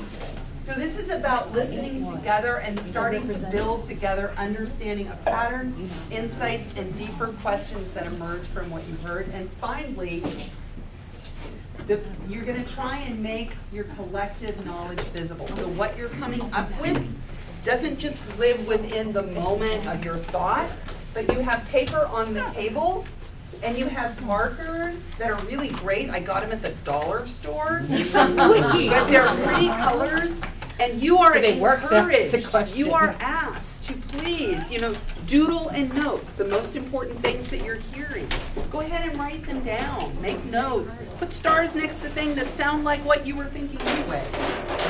Assume best intent with all of the doodles, but we really do want you to create to the best of your ability, and you don't have to be artists, but a visual representation of what you're thinking and discussing is developing. Okay, So the way this works is that we're going to make sure that there's a SACIT member at each one of your tables.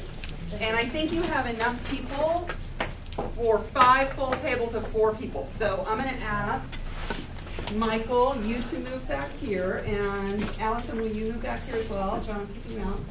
And Rita, will you come and move to,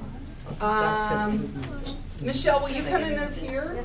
And Rita, will you move back there? Okay, do I have a SACIT member at every table? Yes, 1, 2. If you were on SACITs, please raise your hand. Awesome, all right. You're gonna have 12 minutes. You're going to have 12 minutes to talk together to start a conversation about these questions. All right? Your SACIT person is going to kick it off.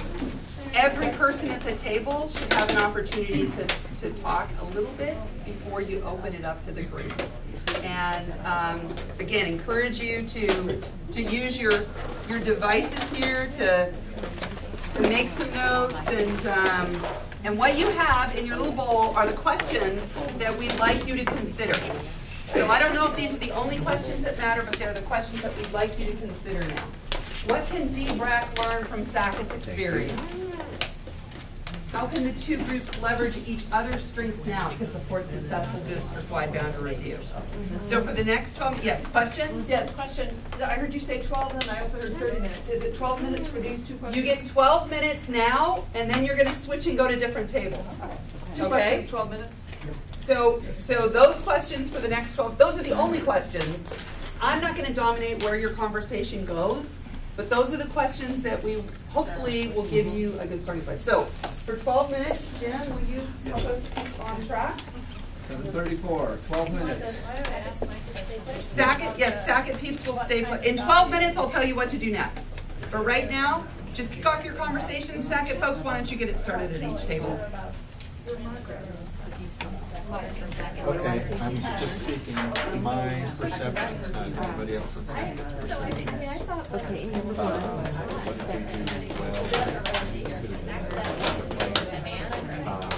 If we're going to Whatever you decide. focus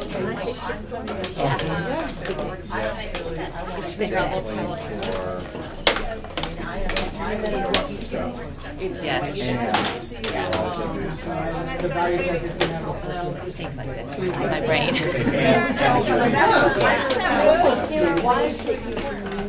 do everybody overbalance.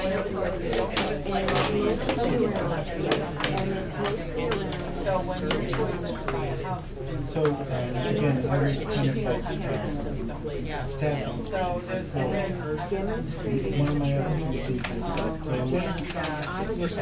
is that culturally specific conversations. They weren't scientific. They weren't informed. No, but it's so Even though there may have been one technique, you get deeper in conversation. Help change second numbers and understand. So I don't want to say it, I don't tend to call it. I'm sorry, I know they'll read the report, but if you just have it like, not having it means not writing a report. Sorry. So the one that I'm writing is long. Right, I read wrote 2. And the second one, how it's the form, how First is full of good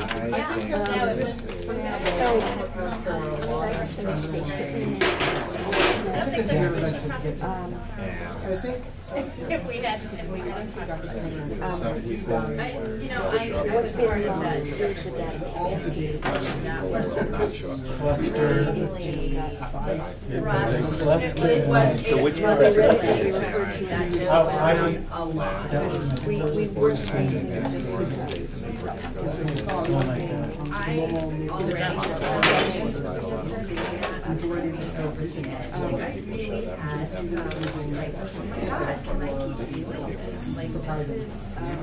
But then what happened was It was share from a perspective of I was one of my kid's school, which we were I- fighting to survive. So I know about Well, we were fighting I've been on Jefferson cluster rebalancing Vernon discussions, is, but I although see not as much that many people that didn't even know SACT existed or what was happening. And so, like, when I saw that recommendation, I said, oh no, we've been waiting for those things for 2 years. But there's huge swaths of the community that don't hear what's being said because they don't know to listen, not because they're bad, but they don't know to listen. And so, I don't know, There were a that's lot a of us that communication decided, challenge. this is our school. Every time, I agree, every time, yeah. It's not bad, it's just. It just is. You see- It's It was close. And then there's Virginia. Oh, yeah, and so then we got. Oh, yeah, I mean, what I heard, What I would have done was just very much frustration and then where did this come from? And we give feedback and then a new scenario. I agree.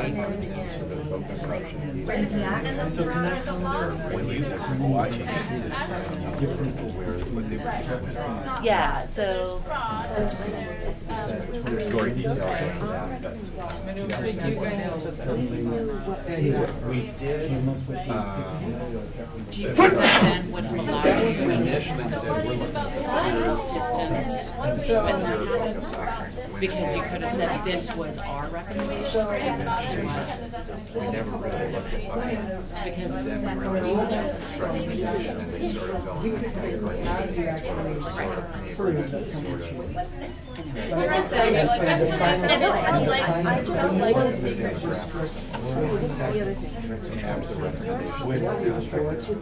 It meant to say out loud, but they really struggled.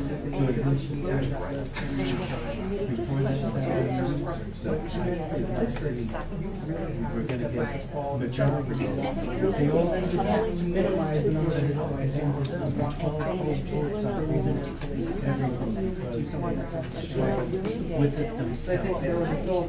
Well, what brings me back to trust was, again, there were some questions and do you have an idea, do you have a plan, and if so, tell us, and if you don't have a plan, why not? Which, you know, then a board member has that question, then it just. Time started, yeah. You guys are gonna come out and like the memories of. See, I'm prepared for everyone to hate us. Oh, no. They will, oh, for sure. I understand. Wait, I know we hate it. But no, it's true. I mean, Even though it was. because we're. This was a big. Well, this was. This is what set us up, but the difference is though, this affects that group. SAC only affected that 50%. No, it affected 30%. But it really affected not as much because it got strict. The other thing is if you know how to run this district, it didn't affect it. Yeah, watch out. Boundary changes are going to affect everything unless I'm able, it's right, that's what I'm saying, because no matter what we can't, you can't go in and say, I live next door to Lincoln and do there's a mass unless you're statute, so that's.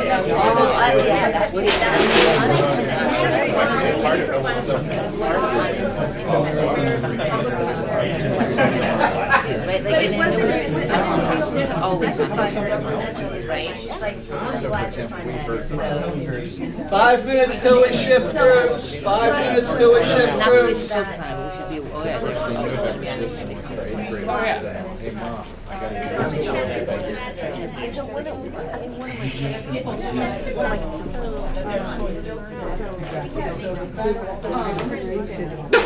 Sorry. Yes.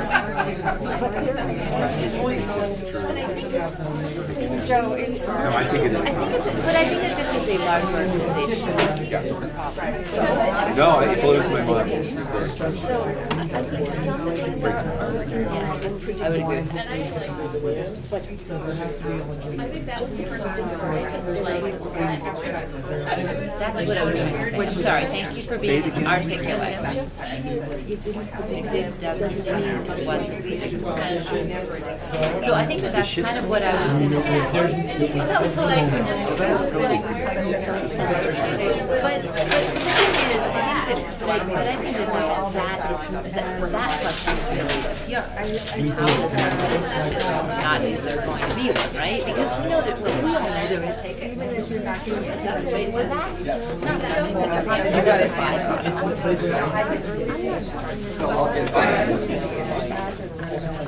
So things are going to happen, right?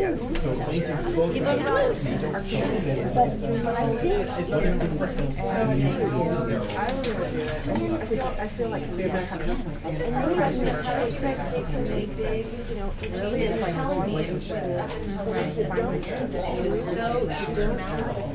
But I guess that's the way I feel right now. So maybe one of the lessons is to have, like, we do a lot of these meetings for sure about ourselves. Like, do we do process? I mean, there's, you know this, right? Because you're a city planner, right? But there's processes to think through logical consequences, right? I mean, there's operational processes for exterior planning that I don't know how we can do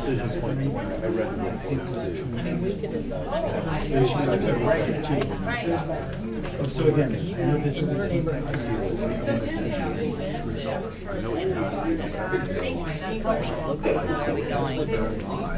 as ideas come up, you're saying, well, where would it fit in here? And then you could start to say, this, and this, and this.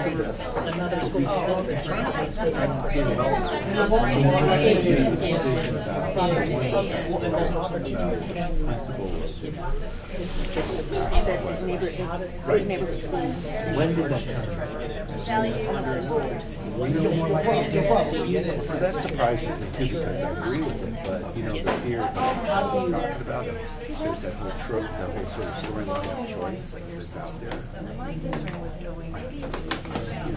Okay, so let me say something. Is it real or is it? It's real. I've got 2 kids in Troy schools. I'll be really honest. I've got 2 kids in Troy schools. I have no problem with strong neighborhood schools everywhere. Like, they're totally not contradictory.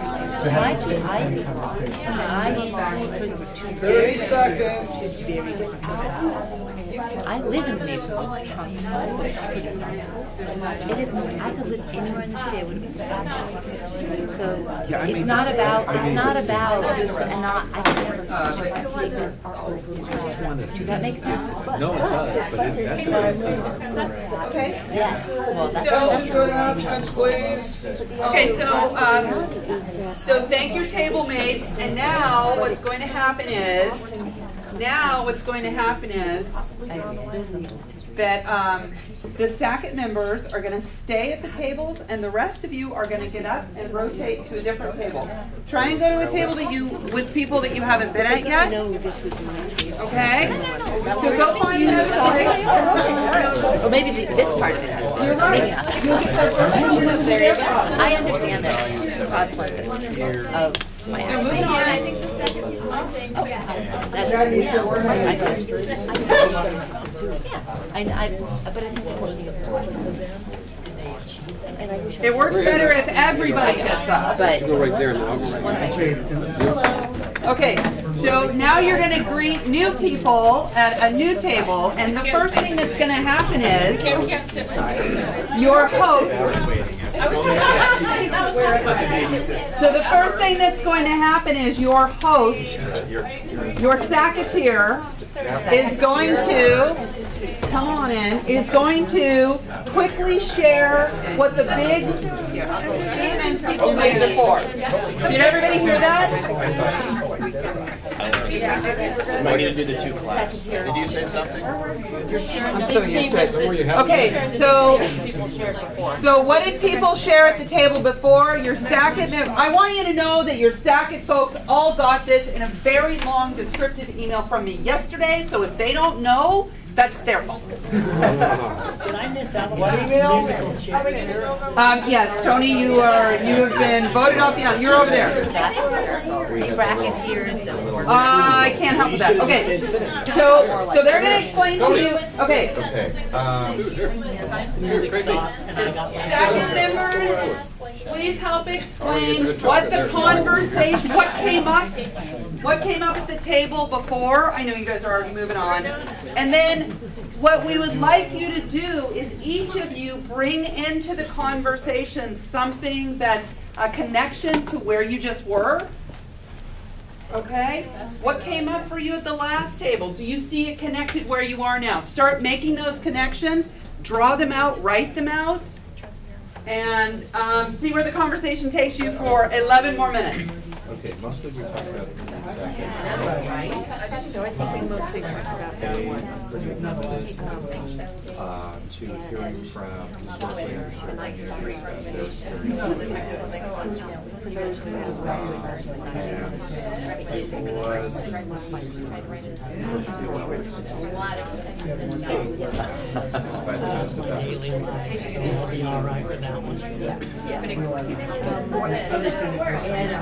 their a lot of those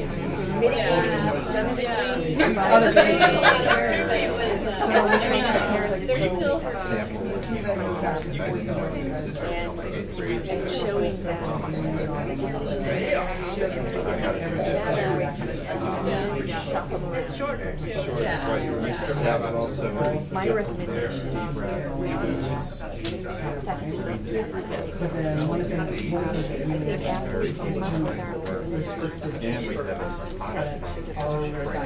had years ago, so we got to read the system. And our charge was to bring racial. So, sounds like exactly. that would help a lot more. What did it do? What was it about? So we did the sessions. We did get some nice Exactly sure. feedback. We also What we ended up doing at that point was just focusing on you go listen to the public. I think it was too narrow. I think it was So, and at that point it was concessions, and we were not able to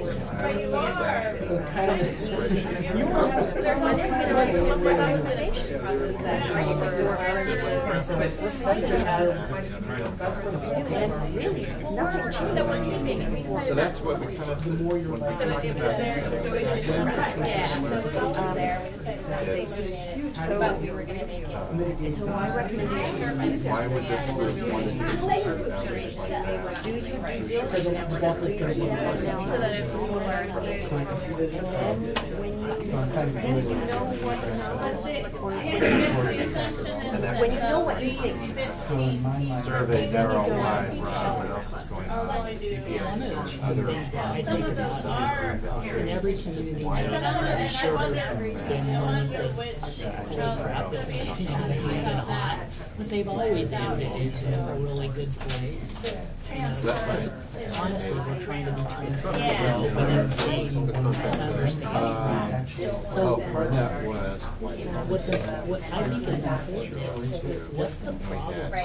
What is it we're trying to solve? And we have a great that that's the really working right. And what we're relating to that too, like specifically, like if there's anything we're gonna rethink, and if there's people are coming in across those and we can really focus on what we do in our lives, whether they, I'm not even sure if there's like a lot of, even if it's negative, if there's just a lot of confusion around one thing, we can go back and address that question. It doesn't need to be a direct I don't think we have to have any answers at this point. We need what's in it, we have an agreed upon problem statement. That when you go to a meeting, this is the problem we're solving, we're seeking, input, people's values and ideas, and we're out just community gathering, collecting information, we're not, trying to impose anything, we're not trying to say, oh, we tried that, it didn't work, to create that.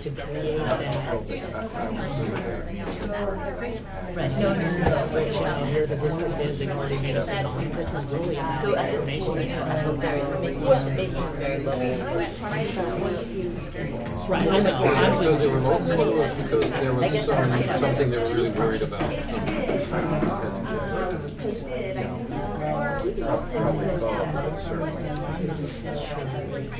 We have an idea, but Certainly, I know when they tried to close our neighborhood, man, we have every turn involved. For years, take it off. It's very complicated.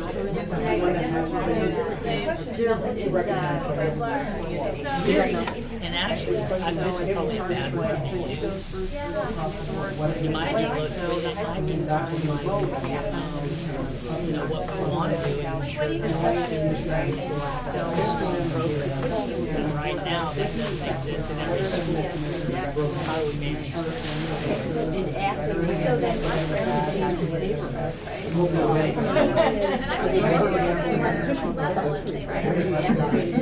students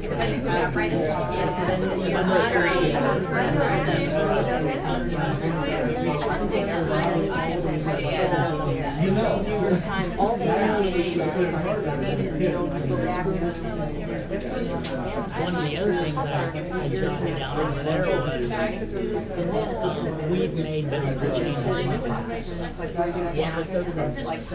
Did they achieve them? If they didn't, what things did we hear for? We tried to make this change.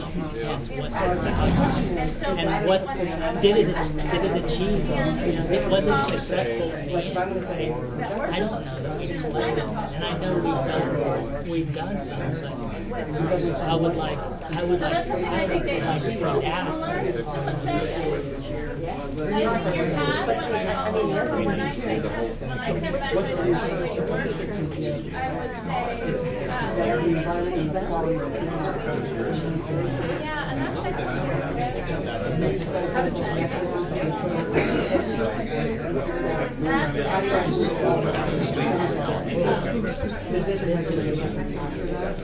This is where those values come in, right? But what are you trying to do? Let's look at us. Is it the will to? I was wearing it for a while. Yeah, I was about to put it on my wrist, and then it was like, oh, they got tiresome, so. They redid the boundaries. Overcrowded, it's been growing, developing in the area. It's like a gerrymandering. How about 5 more minutes? 5 more minutes, can you monitor the table? We have a number of options. Has everyone had a chance to weigh in?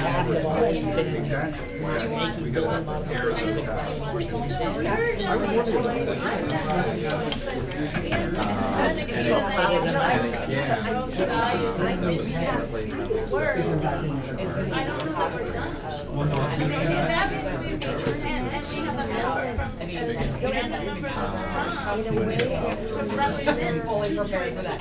How do we mitigate?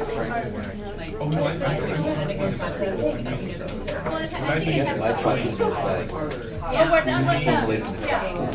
Because I feel like there's there's like, this is what we get focused on 5 and then actually that's just perception, reality on like the community. It seems like it's different. So I'm wondering, like, do you want us to ask the question, or do you want to ask us the question? like the community, are they part of like the defining what they want? I think they're very good. It's good. It's like, are they I'm gonna, I whatever will be okay Vanessa's with gonna this. say. I have no choice. I have a hard time. Where we really need to get people to think is that we're trying to think of an entire system of schools and not single schools. And getting communities around their neighborhood school to think systemically instead of, right? So instead of getting it from being about me, let's get it to be about us. And how do us as the collective build a strong district? We're all the district. I wouldn't say the district.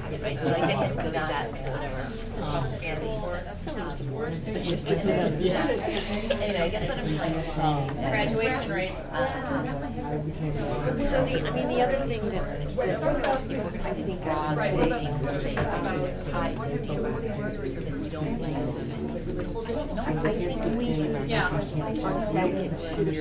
thinking about their boundaries, right?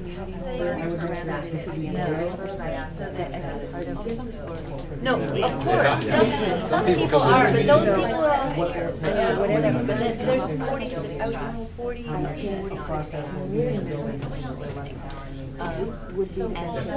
Right? And it's not supposed to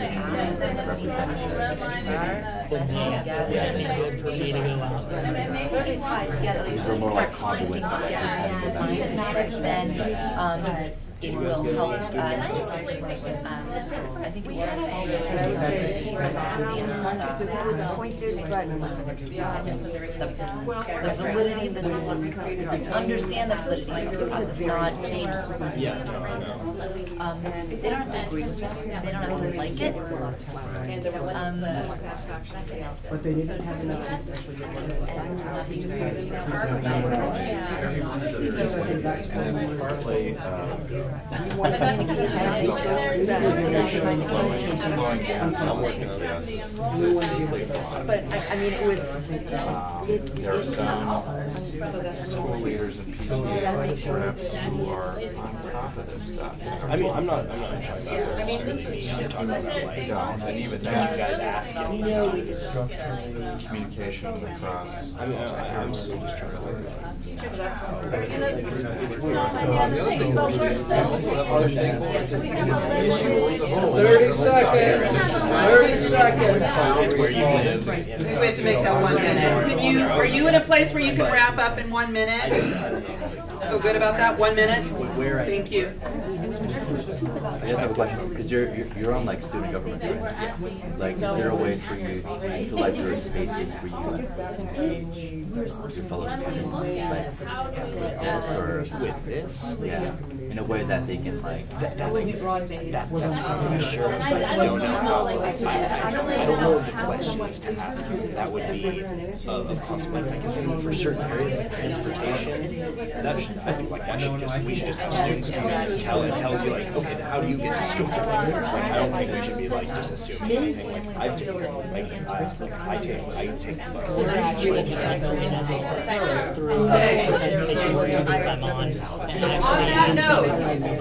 On that note, so I can't work toward that. On that note, on that note,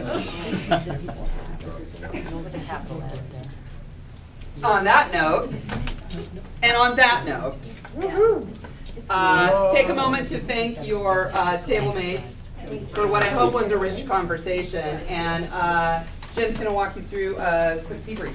So the sheets, we will collect those. They will get written up. So we will not critique any artwork. What we're going to do is a quick debrief. And the following 5 people, Sheila, Max, Margaret, Jane, and Shannon. I told you that ahead of time so you'd have time to think a little bit and get yourself prepared, because I noticed those 5 don't talk a whole lot during all the meetings. No pressure. I heard that, Kim. So what we want you to do is share an insight that you heard at your table, either this table or the one before. So share an insight that you heard at the table, and we'll start with Jane over here. You're an evil man. That's my insight. That's why I'm the facilitator. That's all we talked about. We decided we really don't like you. You're off our island. Wow, sound and everything. Can't step it all. Is this one of those strategic moments where It's a paradigm shift. No, we very quickly concurred that that we want every student to have access to strong neighborhood schools. And there was also a discussion of achieving some clarity as a group of how we do that within the racial equity lens, that we align the two, which really got to the heart of our 12 minutes. Thank you. Margaret? I think, you know, there's at least 4 places on this piece of paper about trust. In the last table, we talked a lot about community. And so part of it is understanding that that people's connection to community, and is it one district, right? Like it's really, this is a tension point, right? Mm-hmm. So people will operate from their perspective, mm-hmm. and try to understand a global perspective. It's hard to suspend your own needs at that time, right? So the sense of, like, you know, we talk about community outreach. Well, there's multiple communities, and I think that that communities need to be reached in different ways. So we talked a little bit about the survey here and how focused the survey needs to be. That needs to be very apparent that it's tied to the D-BRAC process.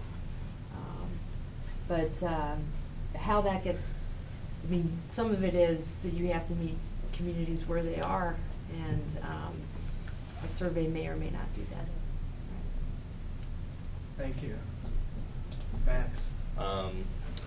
So I catch like a lot of what you guys say, definitely not all of it though, like a good portion just kind of goes like that. But I think one thing that would help with that, and I think it would help everybody, is something that we were talking about, and it was just that if you can't ask the problem or figure out what you're trying to achieve in like less than or in more than 2 sentences, then it's going to be really hard to figure out what you're doing. And I feel like one thing that's the hardest for me to like stay centered in the conversation is every meeting I don't know. Like we do talk a lot, but like I have no clue. Like I still have no clue exactly what we're trying to achieve. And Michael brought it up again. Scott brings it up a lot. I like, they're really good questions, but I feel like sometimes we ask a lot of questions and our problem just keeps growing and growing and growing. And I feel like before we can move forward, we need to like condense it to one problem and like really attack that main thing. And I know, I know it's like I don't know everything about it, but it still like seems like you can't focus on the little things until you focus at least a little on the big thing. And I don't know. I feel like we don't know exactly where we're trying to end up. So I can actually separate it from the rest of my cards instead. Giving you a green card. Yeah, you're getting green cards on that one. Yeah, definitely. Let's go with Shannon. So, I mean, the thing, I'm like, I gotta go through what Max just said. I'm not gonna talk again. No. I mean, it's interesting because the 2 groups that I was with, we really talked a lot about process and how the groups use process and what didn't work with Sackett. And one of the things that we wrote down was evidence, but having once we figure out what it is we're doing, Max, and we present it, we need to make sure we have our evidence that's backed with data, community decisions, and then I love that Hector said story, because it goes back, you know, when we're talking about the survey, it's gonna hit some communities, but there are some communities that we need their story, we need to know why, we need to, you know, why. And I think that when we're thinking about the system, if we get really black and white and myopic on this one thing, I mean, I've heard people say, we have to get rid of all K-8s, and I'm like, except that there are some buildings that have to stay K-8s because that's what keeps them open. So I think it's really being mindful of the stories of those communities and the stories of the schools themselves. And that's gonna feed a lot of our decisions. And then also understanding that we're not gonna be the most loved people in Portland once we put all this out. I'll love you, even if you call me evil. I did not call you evil, that was Jade, that was Jade. Sheila. We talked a lot about the importance of how this group, as well as the the inclusive of the staff, the district staff, is learning learning each time they do a process like this. And so how great it is that we're getting to learn from the SACIT committee, and that we will borrow from the trust that was built by the SACIT committee, assuming that they did build trust and credibility, that we need to find ways to build on that and borrow from that by using the membership and some of the channels that they used as well. And that the practices that worked out well, we need to borrow those. Like, and now you're here, Jim, and some of the SACIT members said that they didn't have an official facilitator or an external neutral facilitator, and that's working out well. And having a professional writer was a really good idea that helped take lack of trust out of the equation for writing the report. So learning how to build trust both internally and with the community, just remembering to build on what we learned in the past. Terrific. So we want to shift.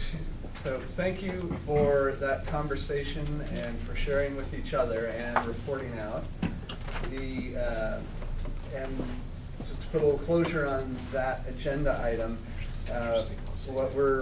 this is another in a series of trying to build your knowledge base, so that in a few meetings we can start eating this elephant one bite at a time. As Max was saying, it's huge, it's complex, it's complicated, and you can very distinctly break it into manageable bite-sized pieces.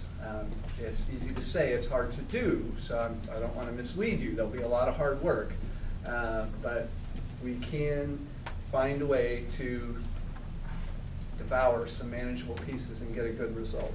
So what we want to do now is go to our next steps agenda item and preview a little bit for what's coming. So on our next agenda, we'll be adding this kind of civic engagement discussion about what kind of events or activities D-BRAC would like to have be a part of engaging with the community, so it's not just the Growth, Values, and Equity Survey.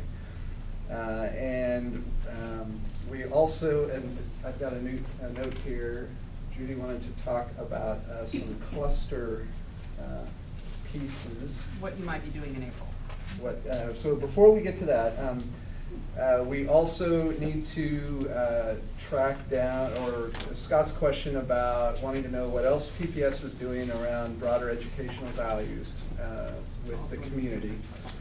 And then the question about the SACIT survey, or the responses to SACIT's work. John said there were 1,800 on the PPS website. I think it'd be helpful if we include a link to that as part of the meeting summary or the meeting minutes. And then I also want to highlight that we are, for our next couple of meetings on this, on your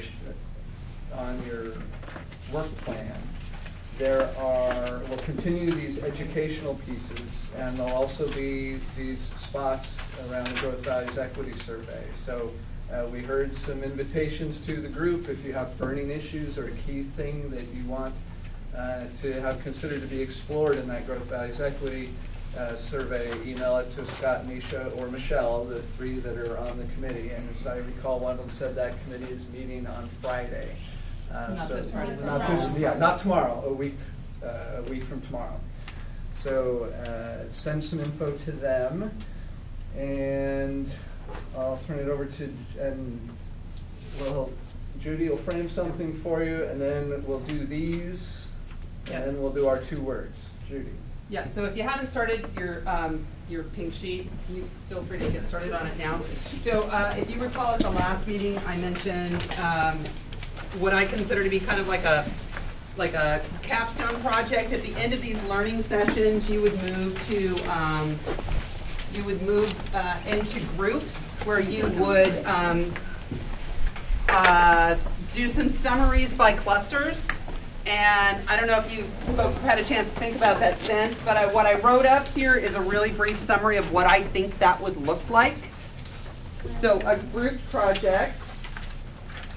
And a couple of things that I want to point out is that it's really up to staff to provide you with information, right? You don't have to go and create new information. You may find new stuff that staff didn't give you.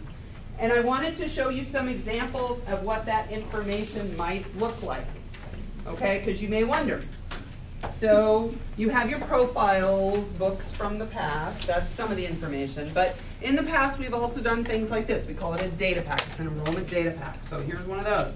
Here's a map with some cluster information on it, okay? So here's these are just examples of the kind of information, just a little bit on each table, that staff would be able to provide for you by 2 meetings from now, so in about a month. And then with that, you would come together as a group and formulate what you think are the most salient pieces. From an enrollment lens, based on what you've learned, the components of the enrollment system, the things that affect boundaries, what rises to the top when you look at a cluster. And then come and present that back to the whole group. Take about 10 minutes to do that. And we'll go cluster by cluster by cluster, and you get to listen to each other instead of just listening to staff. We get to listen to what you came up with as well. The thing is that it may require you guys, or you may choose to spend some time working on it outside of your committee time. And you may have to get used to doing stuff like that. So this is a good way to practice it. It's a good way to practice what you've learned, you know, where are the gaps still in your knowledge? How much of your knowledge can you take and apply to a map and a set of data and say, oh, I think it means in this cluster they got a whole bunch of that, but in this cluster it looks different this way. So that's what the thinking was. I wanted to share that with you. A question here from Kim. I just am curious, isn't this something that we should agree that we want to do? It just, all of a sudden it was thrown at us last time and now there's all of this and that's great. But I just think as a committee, I don't want to do this. Okay, so let me just, if it helps, yes. This isn't something that's being forced on you. Back in the beginning, when you said, what do you need to learn? There were a number of comments that people wanted to learn more about what was happening at schools and specific requests for cluster level reviews. So we had a whole bunch of it in there before, and then we trimmed it down to a smaller set. And I am proposing to you this as a way to do it. If it's not an acceptable proposal and you want it to come to you another way, I think we have a yeah? Hand up, are you a learn by doer? Are you a learn by doing? Yeah, but that's... Are you a learn by reading? Well, I don't know that Learn by watching? That's not the question. Right? That's So not the question. people who are learn by doers I'm a learn by need to do doer. this. I don't want to do that. I'm Okay. not an expert. Okay. You guys are experts. So thank you. So Jane. Okay. Quite selfishly, I am going to say this. So twice a month, I am giving up in my evening. In my profession, I already spend a lot of evenings in city council meetings, such as where Joe resides. I'm in the legislature. I am traveling to DC. I do not have time in my life for an outside homework assignment.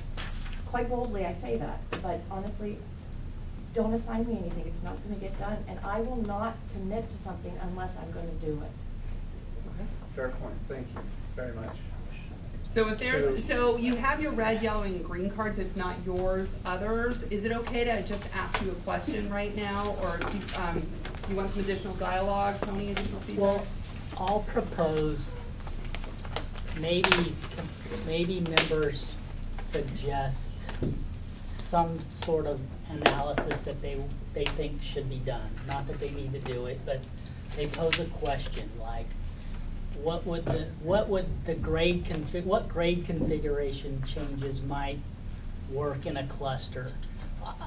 I'm just as an example, you know, This is just about, And can I I'll clarify, try to this was find about some- current state. Right. This was defining the current state, not the to be If, state, just so. and maybe I can find time within my staff to, if maybe we can vote on some of the top ones and maybe we can do the homework internally with staff.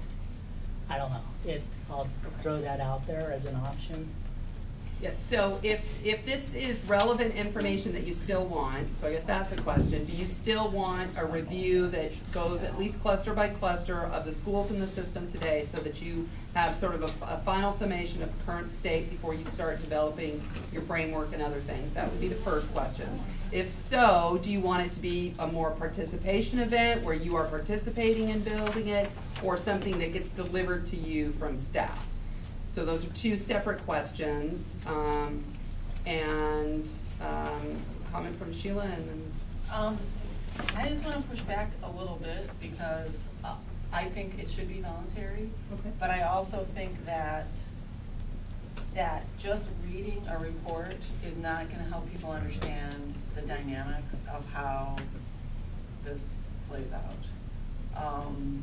So respectfully understanding the limitations of everyone's time, I do believe that it's a worthwhile activity. And so,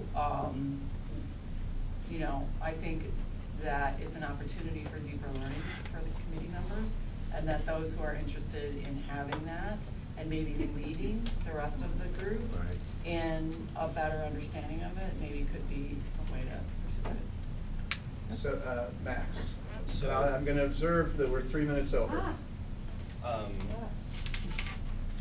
I mean, all of this information for me, it doesn't personally make a difference, really, whether it's like me reading it or somebody presenting it to me. It's just information coming towards me. I'm used to that. But the thing that I see missing is that when if we say a school feels overcrowded, I want to hear from somebody who's like at that school that also said it's overcrowded. Like, I remember like in one of our first meetings, we were talking about Harrison Park, and Michelle said you said that like the facility thing. I said I went there and it didn't. And it didn't seem like that, and that's an opinion from one of us. But like, I want that same thing coming back from somebody confirming the statistics. Yeah. Okay. So what I propose from a process point of view, since we're 4 minutes over, is ask question 1. This is red, yellow, green. Do you want current information cluster by cluster? And then the second question will be, do you want to volunteer to help present that to the group? So those are the two questions. Question 1. So hold on, that wasn't the question Judy said before. That wasn't Right, the but second I'm question. responding to the group and the adjustment of it. One person. So if everybody, so we can also table this. This does not have to be decided tonight. I wanted to give you a sense of what might be coming. Your feedback is really helpful. We don't have to decide tonight. We're committed to providing information, and how you manage that information in a hands-on way or not over the course of the next 4 meetings, we can still land on. I know we're past our time, and I see that we're inciting, more interest in commenting and participating, which will take more time. And time is not the most important thing here. The most important thing for me is respecting why you guys come here and what that means. So I threw this out as a proposal, and we can either continue for a few more minutes now, or we can say, let's take this to the next meeting. Is that something we could decide tonight? So as a facilitator, observing we're 5 minutes over and we're violating our commitment to end on time, I propose that we table this discussion for a regular agenda item at the next meeting. Green cards agree, red cards disagree, yellow cards don't care. Table this for agenda item next meeting. I see a whole lot of green and yellow. Thank you, everyone. We have 2 things left to do. We want to go around and get 2 words from everyone, what you're thinking or feeling right now, and then Jason will close out for us. Sheila, 2 words summarizing what you're thinking or feeling. I'm feeling warm. Margaret.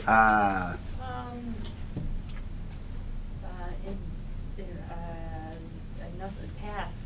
Kim? What have we changed? Shannon? Whatever. Words changed. Cautiously worried. Thank you. Smaller groups work well. Super cool. Time budgeting. Tony? It was honestly a bad ending. Alice? Australia. Michael? I'd have to say I feel cautiously optimistic. That was like 2 sentences. Jane? Michelle? Math and cluster. Nisha? I think also cluster. Hector? Bad ending. Max? Sasha? Jason? Feeling exhausted. Are you going to adjourn us then? Oh, did you get? You didn't get that table. I thought I did Michael first. Mike No. first. I'm sorry, Mike. More to consider, considering more. Thank you. And with that, meeting adjourned. See everyone in 2 weeks.